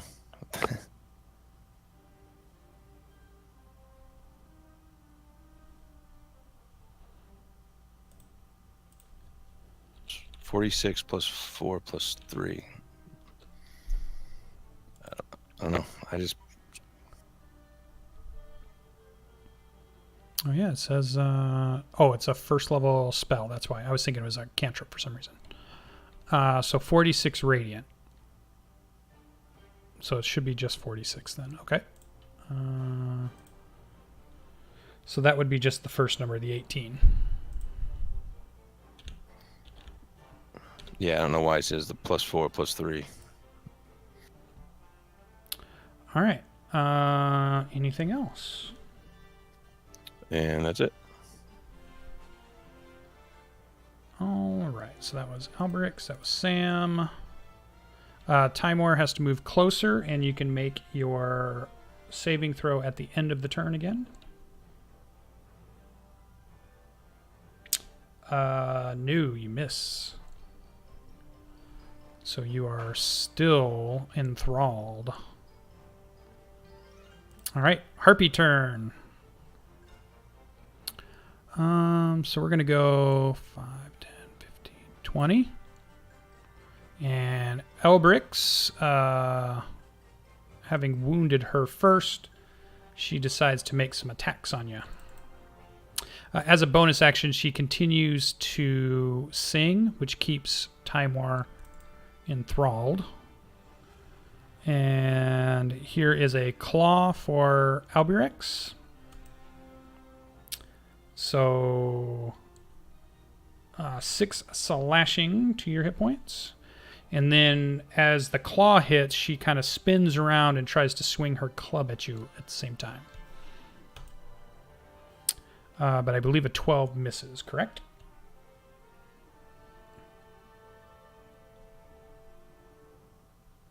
Oh, did I lose Sasha? I don't know. He's not responding. Oh, okay. I didn't see the cameras. Push the button. Oh, there he is. Is he not hearing us? I don't think he is. What? There, yeah, it's your turn. No, not your turn. You just got hit. Did 12 hit your armor class? It did not. My shield blocks the attack. Okay, I couldn't hear anything. Sorry, guys. no problem. The first one hit, it was a 22, so you take 6 slashing damage. Grr! All right. And then a final.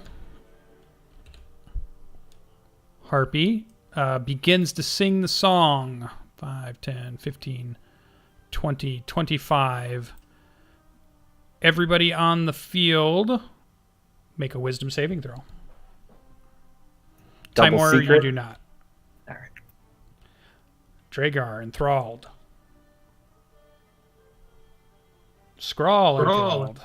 Albrix, you're fine. Sam, you're super enthralled. All right. So looking at, I think she would still try to attack Scrawl, which will break the enchantment if she damages you. So let's see if that happens. So this is a claw attack and then sweeps around and tries to hit you with the club. Does a 14 strike. Okay, so 4 slashing damage. And then a club at 7. You kind of duck out of the way as your head begins to clear and you realize the danger of the creature in front of you. That is all of the Harpy's turns. Dragor, you move closer to the Harpy. Mother! And then you can make a roll at the end. Trying to hug her. Mother! You shake your head free. And as you do, like when you were under the song, it was like the most beautiful dragonborn woman, or it was the most beautiful Kenku, or it was the most beautiful Furbolg, or the most beautiful Gith, but as it breaks, you begin to see the true form. It's not cool, man. I never knew my mother. Yeah. So Scrawl, you are up. Okay. Yeah, Toll the Dead's my best option. So because I'm standing right there, does she get an attack of opportunity? Yes, if you move. Okay, but if I stay there and cast, that's in 3-5, right? We're in 4, nothing. You can cast. If it was a range spell, you would get disadvantage by casting in melee, but Toll the Bell is more of a saving throw, so you don't get. Yep, save or sucks. That doesn't. Yeah, okay. It doesn't count. She has not been hit yet, correct? Correct. All right, let's do some rolling here. That is a wisdom save. Now we're talking. All right. She shakes off your puny bird magic, she says to you. Sure. She is the bird in charge around here, little one. You will serve or you will be food. All right. That brings us to anything else, Scrawl? No. I'm in trouble. All right. Elbrix, you are up. There is a harpy in front of you. You notice Sam appears to be listening to the song and staring off dreamily to the north.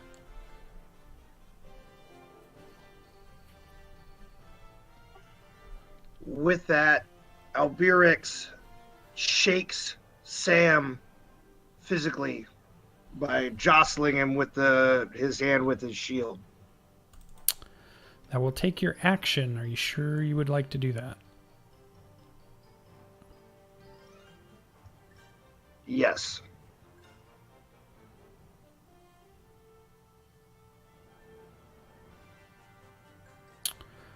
I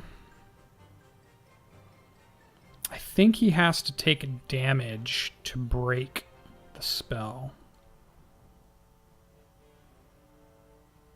So it's no good. Yeah. I mean, unless you wish to swing at him. No, he doesn't think like that. And I will utter a word that a frosty breath comes from his mouth, just as smoke, and then goes back into his nostrils as he casts Healing Word. Okay. All right. 5 On himself. hit points. Sam, you need to make your way north using your movement speed. So you have to go 30 feet, getting closer to the harpy that's up here. In the most direct route you can choose.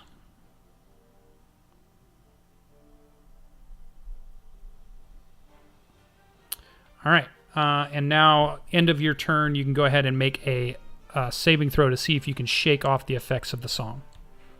Wisdom saving throw.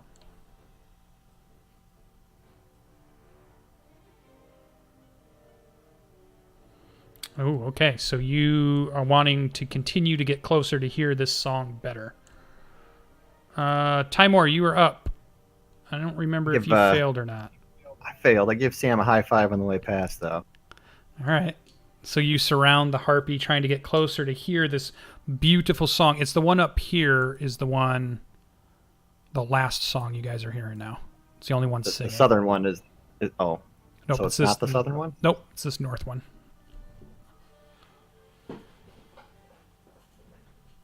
Oh, I'm sorry. You were already under the thrall of the southern one? Is that what you were? I forgot. Yep. So yeah, you moved to the southern one. And I make my saving throw. Hold on. Yep. Make your wisdom saving throw. The end of your turn. Oh, you love this song. Like, this is the best song you've ever heard. And she looks very beautiful. You've never seen a furbolg that could fly. You were super impressed with this. Harpy turn. So Harpy is going to try to finish off Alberix here, who is a pain and does not fall for the songs of their magic. So we see a claw, an 8 will miss, and then a club. So she tries to rake a claw across you and then does a spin turn and tries to hit you with the club, but you're able to dodge and block with your shield and weapon out and take no damage. And I believe she's going to continue to tear apart the little bird that's in front of her. So claw to scrawl. Ooh, 20. 5 slashing. I go down. Oh, okay. So, laying on the ground. Then she shall turn and strike with her club to Dragar. But misses miserably. All right, that is the Harpy's turn. Dragar's up. So you passed your saving throw, so you have a full turn, regular turn. Prepare to die. Takes his saber and stabs her. 16. 16, yes, is a hit. Ooh. For a total of 17 points, and I'm going to take my dagger and stab her in the side with it. Okay. Oh, 17 points. Hold on. Dagger hits for 1. 1 point. Ooh. So we see the rapier stick in and blood gushes out, and then the knife makes a draw cut across, and it bleeds a little bit as you cut through the skin, but not much. She's definitely wounded and lets out a scream of pain, and her eyes blaze as she looks like she's about to try to tear your insides out and eat them for dinner. Bring it on, woman. Anything else from Dragar? No. Oh, Scrawl, give us our first death save of the night. All right, here goes. Those are my bones rattling, I guess. Bonus death save noise. Woo! All right, a success. Alberix, you were up. Realizing that there's only one way to break this spell, his yellow eyes narrow, and he thrusts his spear into her throat. All right, swing away.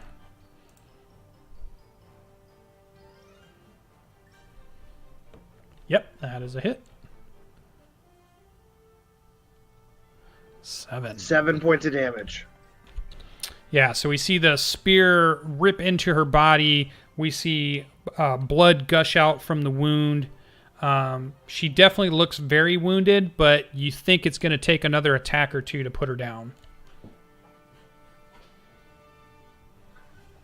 Anything else from Alberix? That is out. That's all. Albirix just calls out words of encouragement to everyone else. All right, Sam, you have to get closer to hear this beautiful song from this flying dragonborn that looks so beautiful to you.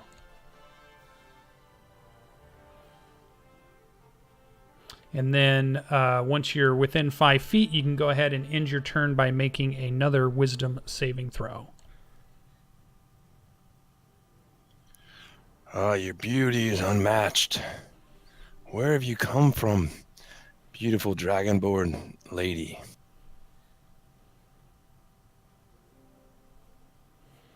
All right, wisdom saving throw. Ooh, an 11 is not quite enough to break free. You are falling in love, head over heels. Timor. Did the damage he took interrupt her song?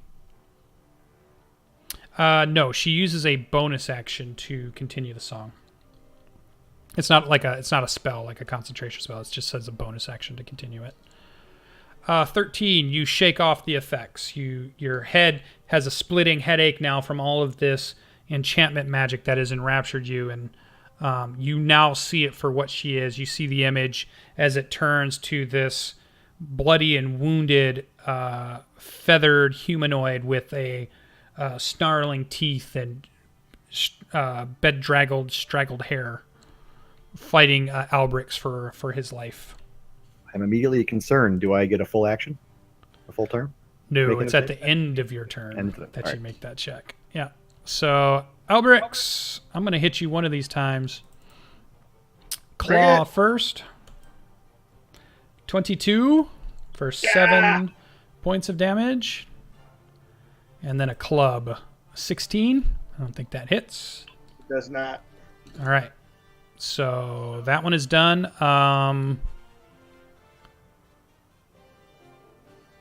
Dragar, laughing at her as you did, she tries to reach out with her claw to scrape across you. Ooh, 12 slashing damage on a critical hit. Your armor is also damaged. Please mark that down. You have 1 less AC. And I fall to the ground. Oof. I hate to be the stickler, but did you have a healing potion, and where was it? I did not. All right, so the other club attack is going to go on Sam, which will, if she hits, will break the spell on Sam. Only a 9. Misses, so did not. Must damage you. Dragar, top of the round. Oh, we're going to need a death save.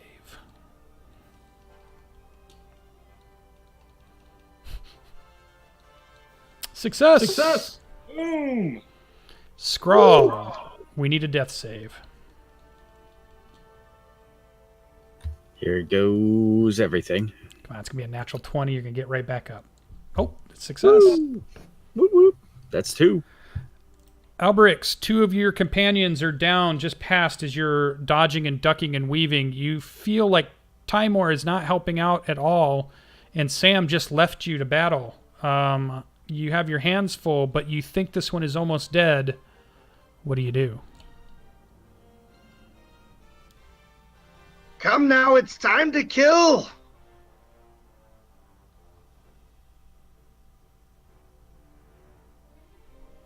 Yes. Strikes. Oh. You're not going to like this. I strike out, and then with my final breath, as I'm covered with wounds, I cast Healing Word.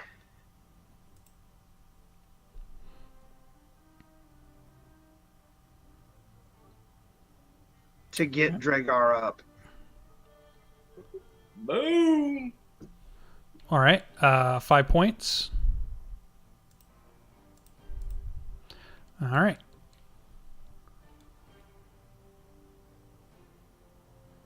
Okay. That's my turn. Sam, you are still enthralled, so you spend your turn listening to the song, but at the end of it, you can make a wisdom saving throw to see if you can break free.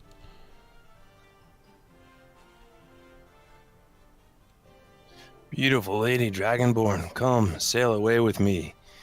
We will go to a beautiful place and live happy. Come with me. Like a corny 70s song.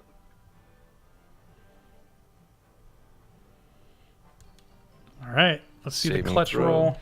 Wisdom saving throw. Is that a Led Zeppelin song? You nailed it. You shake off the effects of the harpy, so your next turn will be yours.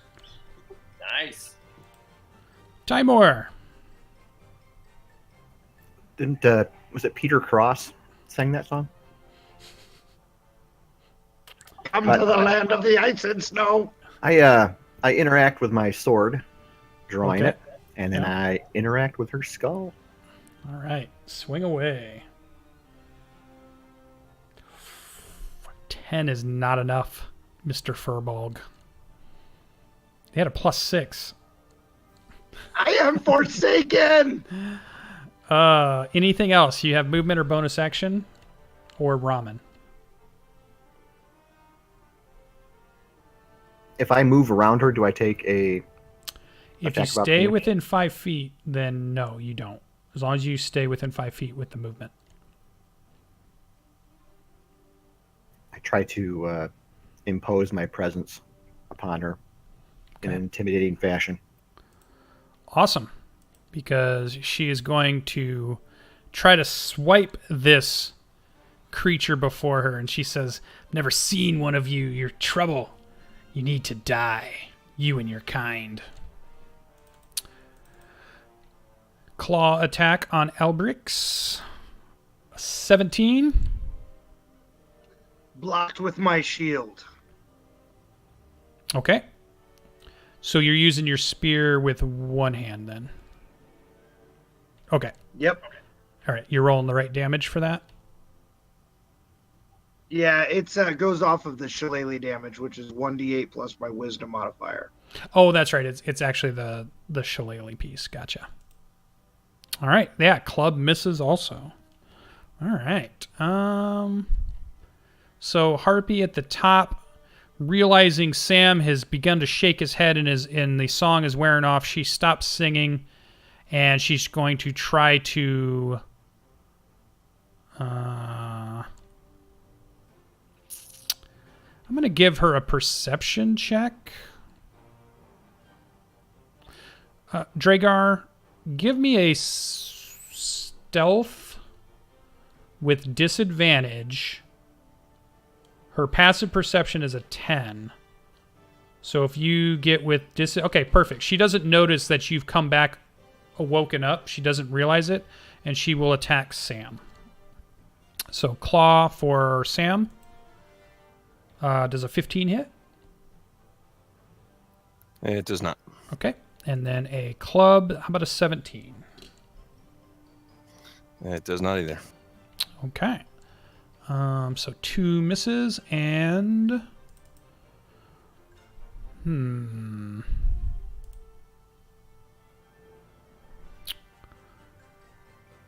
yeah, I think no. Okay. Dragar's turn. You are prone, but you have just woken up feeling magical healing course through your body.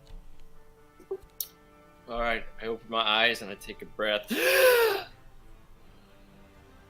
And I get to my knees and I reach for my rapier and I thrust it into her gullet. You stand first, right? No, I stay on my knees. Oh. Thrust it up into her. Deep inside of her. So I think you'll have disadvantage. Oh, I get to my legs. I stand up. Yeah, okay. Then I shove my rapier into her. Yep. Into her gullet. Did I mention I shoved my rapier into her gullet? No, what are you doing with the rapier? Yeah. Yes. Gullet stabbing going on. Strikes true.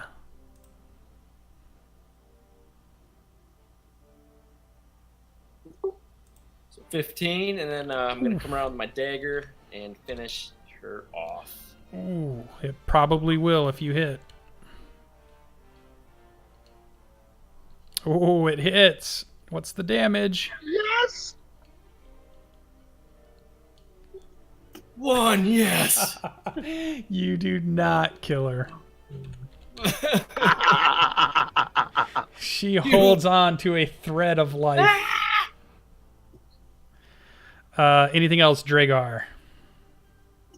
Yeah, I'm going to hurl some crazy insult to her because she didn't die. Yeah, she's so wounded she barely hears you. She can barely move. Wing is torn asunder, blood streaming down all over. Scroll, we're going to need a death save. All right, here goes. Oh, phew! There it is. Give me a 1d4, please.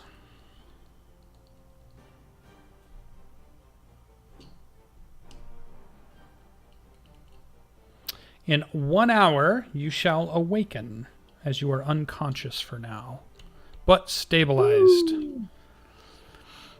Whatever gods you pray to whisper things you will not remember when you wake up in your head.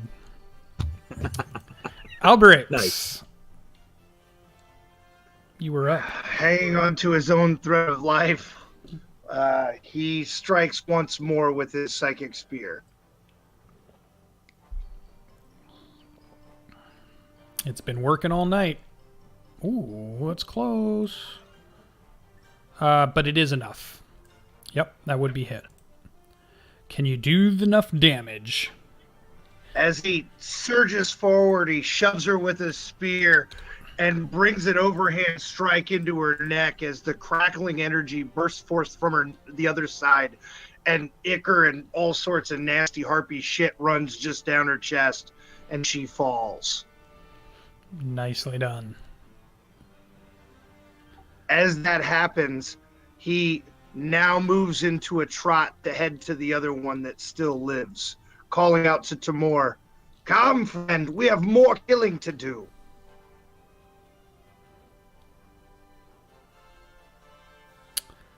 That's all right, my turn. Sam is up. Your head is, you have a splitting headache. You realize the thing in front of you is not a dragonborn. It is some humanoid creature you've never seen, part bird, part humanoid of some sort. Plenty of wounds on it from Dragor all over that you didn't notice until now. And it screeches and hisses and screams at you as it looks like it's near death. What would you like to do? Wait, what? Nobody plays Sam Drellerian for a fool. And I wheeled my head back and I let loose a tremendous breath of lightning.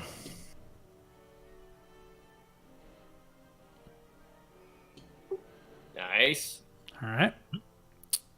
Is this like in a 5-foot line breath weapon? Yes, just straight at it.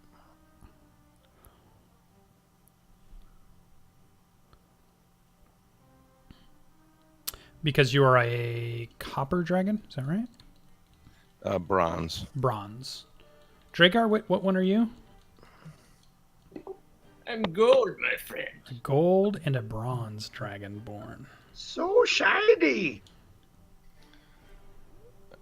So it's 2d6 damage. The saving throw is 8 plus my Constitution modifier plus proficiency bonus. Yeah, so it will get a Dex save. So what is your Constitution modifier? 3. 8, 9, 10, 11, and then 12, plus 13. 2 proficiency bonus. Yep, so 13 total. And it is a Dex save. Here we go. No, we'll take the full damage. So you can roll 2d6 lightning damage. And then you can describe how she dies because you can't do... Yeah, so go ahead and describe it.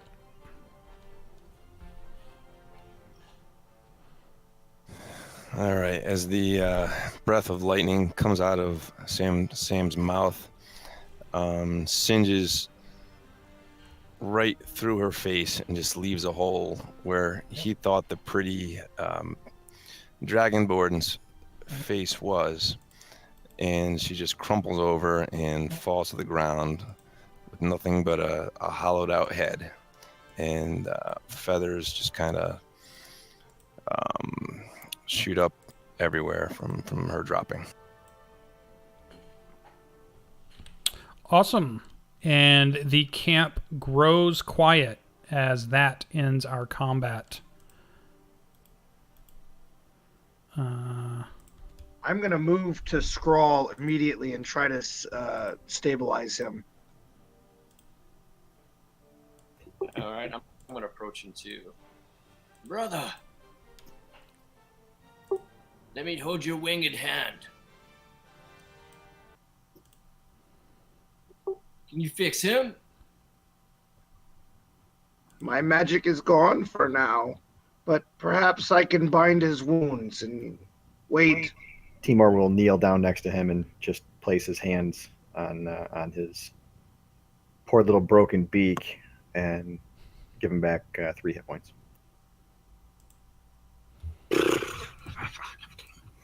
Shakes, feathers fluffed everywhere.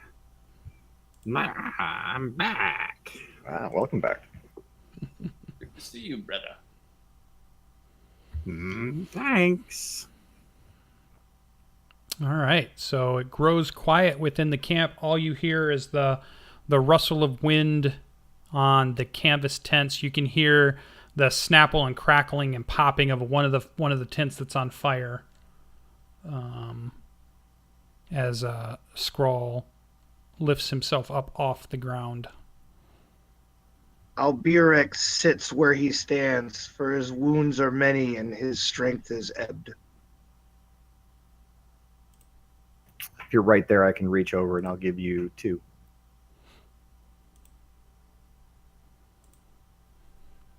And say that is as much as I can accomplish today. With the warmth of the healing, Albirix looks to him. My friend, you have done a great thing this day. I'll wipe off some of the harpy blood. Say, as did you. Where I come from, I am not much of a fighter. Well, your people must be mighty. Believe we all did well today. By all you mean some. Are others? Do all lizards speak in riddles? Only the ones that do, the others do not. Skrull, what do you know of these creatures? Let me roll and see. Let me consult the bones. Nature, history, arcana? That would be nature. Cool. Yeah, you would know them as harpies. You would know that they use, enthralling magic to lure would-be travelers that are near wherever they make their nests. They're quite dangerous if you're enthralled, and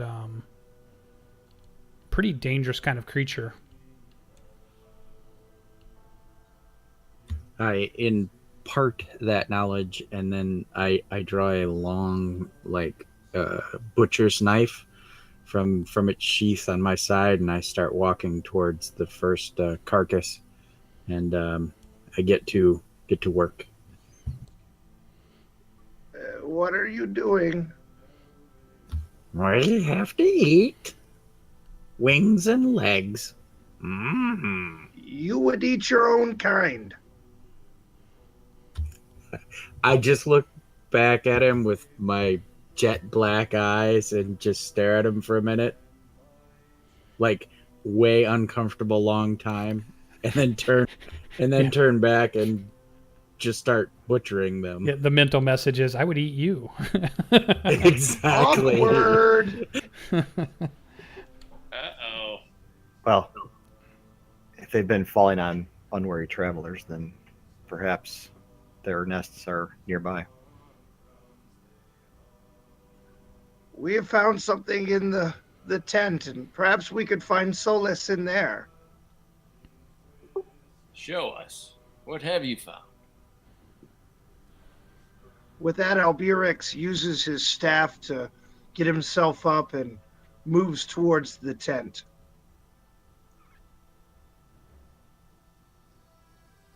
Yeah. I can't see anybody else's health bars. I mean, are you really beat up? Like less than 3 hit points? Yeah.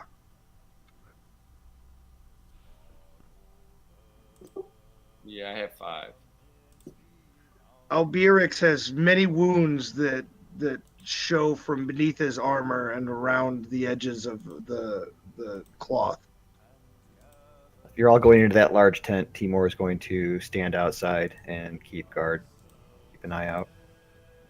Did you say that we found treasure, or did you just say we'll take solace in something? He just said we'll take solace. All right, then I'm butchering Harpy. But before you walk away, Skrull will thump his staff on the ground and then reach in the ground and like throw a handful of dirt at you, and suddenly worms and beetles boil up from the ground, and they seem to be dying, and then a black mist covers you and you get hit points, temporary hit points. Because I'll cast False Life.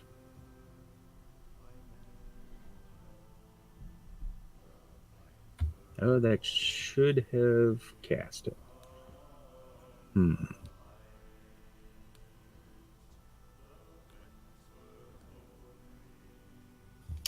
All right. I guess I'll just roll dice. 1d4 plus 4.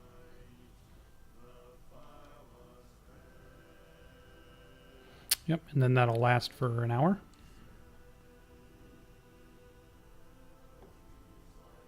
Yes, correct. Alrighty.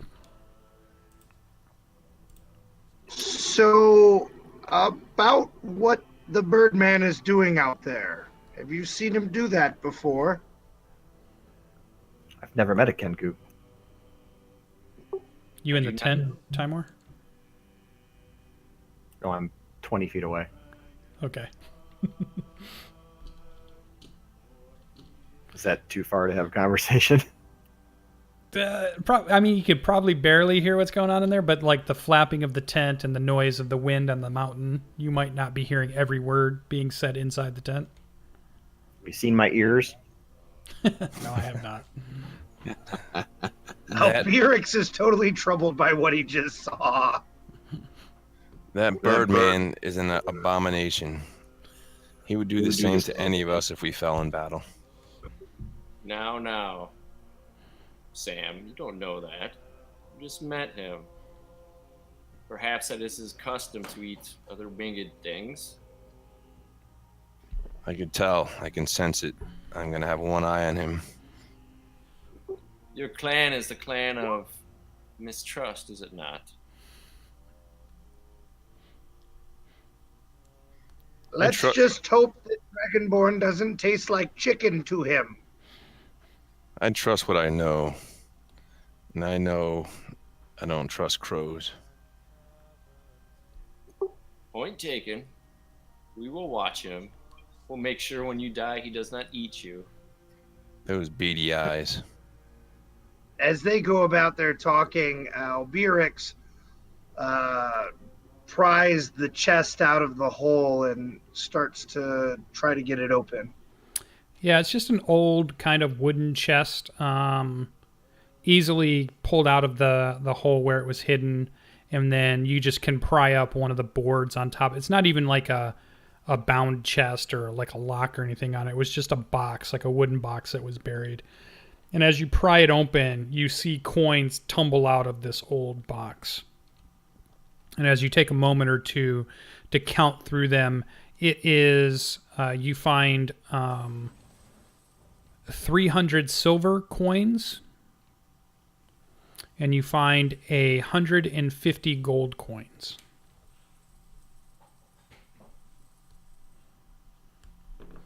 By Krepra's eyes, we're rich. Holy smokes.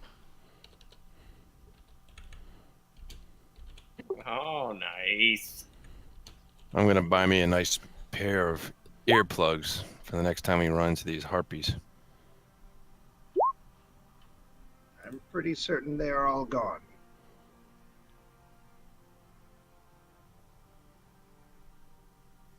You don't know that.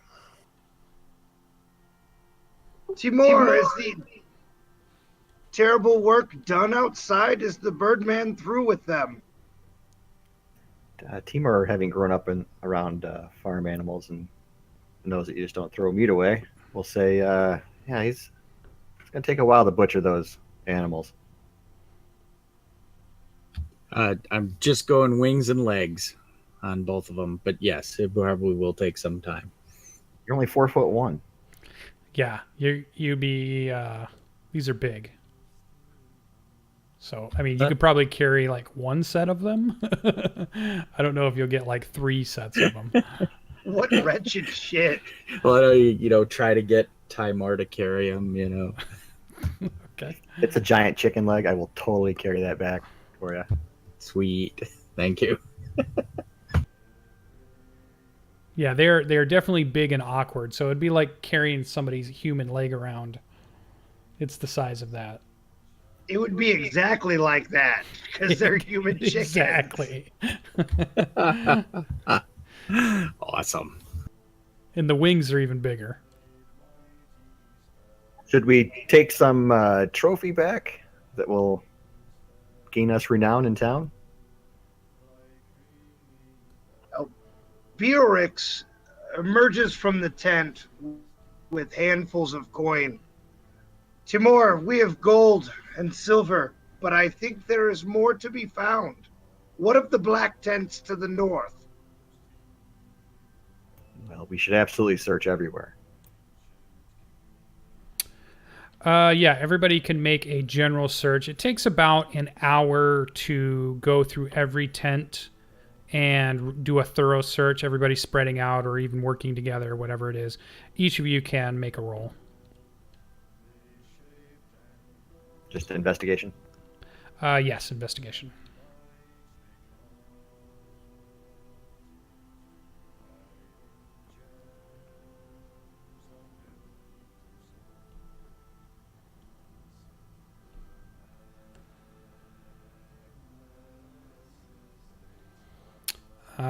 So yeah, Dragar, you don't really find anything. Scrawl, you don't find anything, and Timur don't find anything, but you do notice, I think Sam would notice too, the rips and tears and shred from the tents obviously looks like, now that you've looked at them more closely, it's probably that these harpies have been scavenging materials from this camp. But you find no other hidden, boxes. You find no other supplies. You find nothing else that doesn't look like it's 50 years old and rotted and withered away. We're at the highest point for a long ways, right? No, not even close. The mountains, Up the the mountains mountain? stretch quite a ways. Can we see anything nearby in the mountains that might be a structure of some sort? No, you don't see any structures, and it's a enormous mountain range to the north of you. Like, you're in it at the base of it, and though you're on top of, like, halfway up the hip mountain is where this camp is, there's still another 1,000 feet of mountain, and then mountain after mountain after mountain, not just one. It's like a whole range of mountains.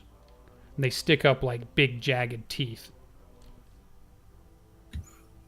Scrawl pipes up at some point and says, "No nests here." Skrull would know that they can fly and they can range many miles, what they would consider their hunting grounds or their foraging grounds. So they probably have nests, but they could be anywhere within 15 miles of here. We still have yet to discover the meaning of the lights the scouts have seen. Have we not?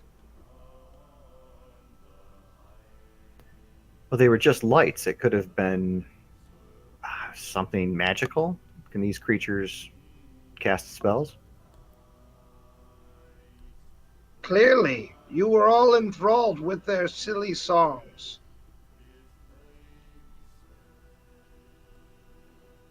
I mean, perhaps they just were up here causing a light show to provoke poor folks like us, adventurers, to come out and check it out. Either way, we shall find out because we stay here tonight. The sun will set. I see we camp here for the night. See what else comes our way.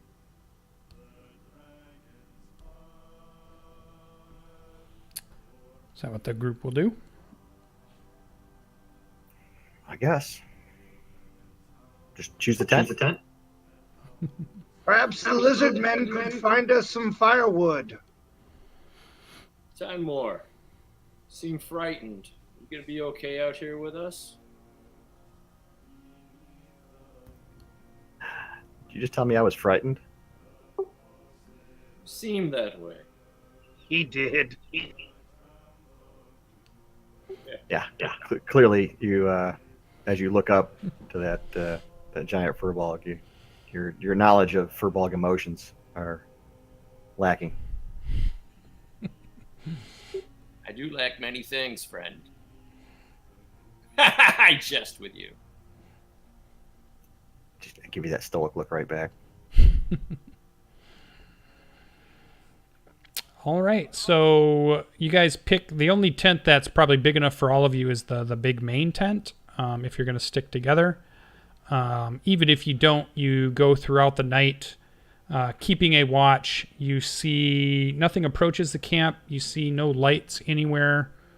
You hear nothing but the wind and the flap of the canvas on the tents, and then the sun begins to rise in the morning.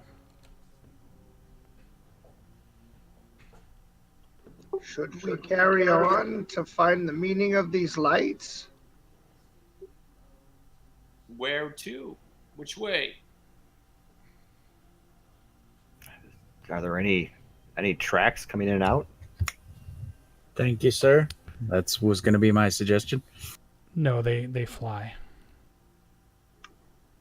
Albirix will take a look at the grounds to see if there are any tracks of any sort to be found. Yep, you will not find any. I think going on the assumption that the harpies didn't cause the lights. Yeah, you see no tracks throughout the camp. You don't see anything that looks disturbed except the tearing of canvas that's looks like patches of it have been stolen. It's clear by the size of their wings that they fly. They don't walk around. Skrull, what do you think? They move too fast. They fly. We can't follow.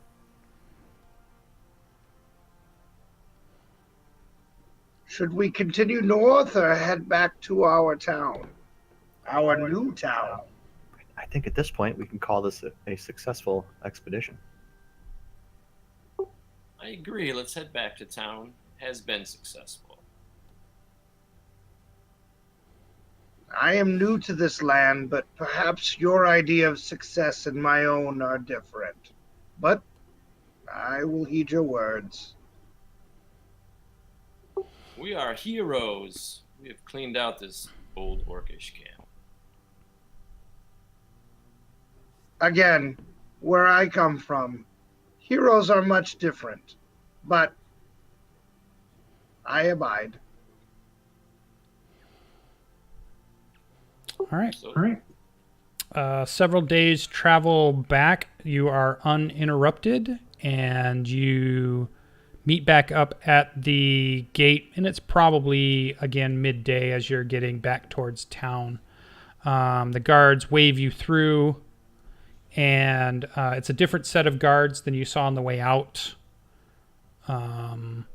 So at that point, we would go ahead and end our expedition, and you guys can decide what you're going to do with your money. I'm going to do your XP real quick.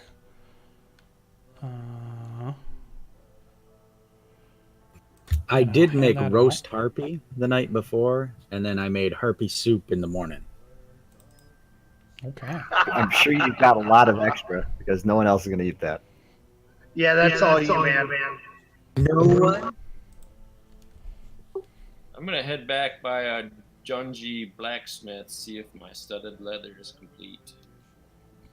In 3 days' time, your studded leather is complete. Yeah, it would be done. And actually, you guys were probably gone for about 5 or 6 days. He's not like a crappy SCA armor. It's going to take him a year to make. Plenty of excuses why you don't do it. All right, XP wise, everybody gets a 120 points of XP. Scrawl, are you going to, in the next day or so before you go on your next expedition, are you going to brag about your adventures, or are you going to tell Rula the story of you guys going up to the orc camp? Are you going to tell anybody about this? Rula. Because Skrull believes that the camp is clear, the mission is done. All right. But I do tell her that we didn't figure out the lights. Okay. She gives you another 10 gold pieces for the information, and if you write up the story and put it in the tavern as if you were retelling the story to those that will listen while you're taking your drink, or just as a bardic, or however you would disseminate the rumor itself, you also will get 50 XP for Scrawl. Nice. So everybody wants to be the chronicler. Yes, they do. Others. We failed navigation. We failed foraging. We made an ally. So that was Dragar, correct? Yes. Dragar, you get 25 XP for that success of making a contact in town, which was William the Scout. And oh yeah, so you told the rumors, so I gave you the XP for that. Okay. Yeah, there's bonuses for passing those things, plus there's XP to be gained if you succeed in them. But yeah, it is good to kind of pass that stuff around if other people would like additional bonus XP. I think everybody did fantastic RP tonight. Everybody gets inspiration for the very next session. Are you dividing the money up, or who carried the money back? Guessing Timor just carries everything at this point. And all of you should be keeping a party log in case somebody forgets what was given to what, so they can go back and look. So keep physical track of that kind of stuff. So other than that, you will spend a day or two. Oh, for resupply, so you were gone for, we'll say 6 days. And rations. So to refill your rations back to full, you didn't get your foraging roll. Where's my notes?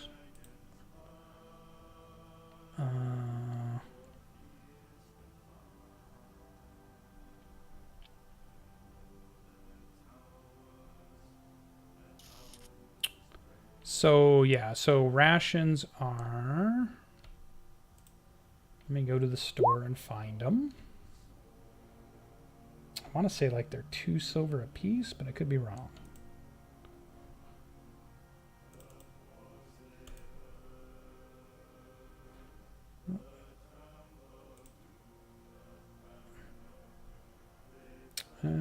Where's my player's handbook?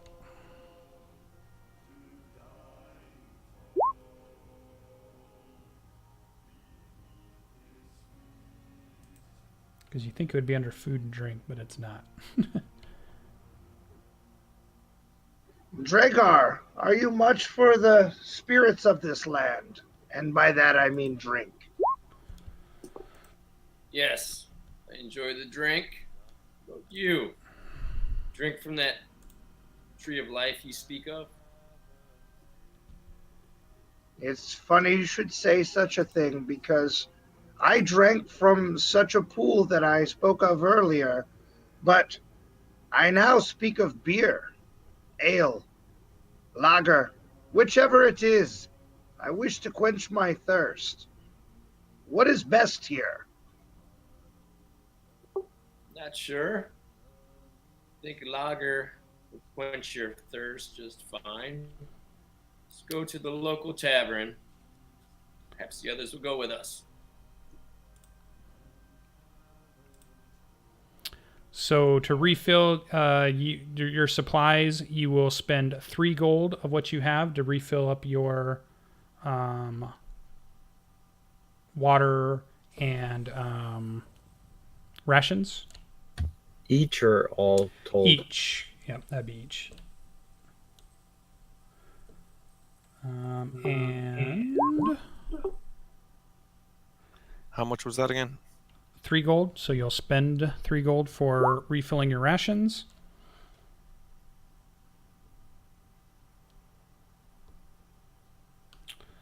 And I think that's where we will end our session for tonight. When we come back next Monday, our group will have spent a few days in town and then be planning their next expedition, possibly listening to some rumors and then seeing where they go next. So hopefully everybody had a great time. That was pretty good fun, and I think harpies were super cool. Hadn't played those before, so that was fun. And if you missed this, you can definitely catch this out on YouTube. If you're listening to this on YouTube, you can catch us live at 8:30 Eastern on my channel, which is twitch.tv/SirLucien. And the YouTube is youtube.com/SirLucien. And if you want to keep up to date, you can also check me out on Twitter, which is @SirLucienGaming, all one word. And I put up a bunch of stuff there. We have already several other adventuring groups forming. There may even be some other adventurers heading out this week even. We shall see. So keep an eye out for those, as I will also be streaming those. So people will be able to see those games too in this world of Revonar as we play this West Marches style hex crawl. So hopefully everybody enjoyed, and we will see you in the next one. Bye. As soon as I transition the right way. Hooray! Woo!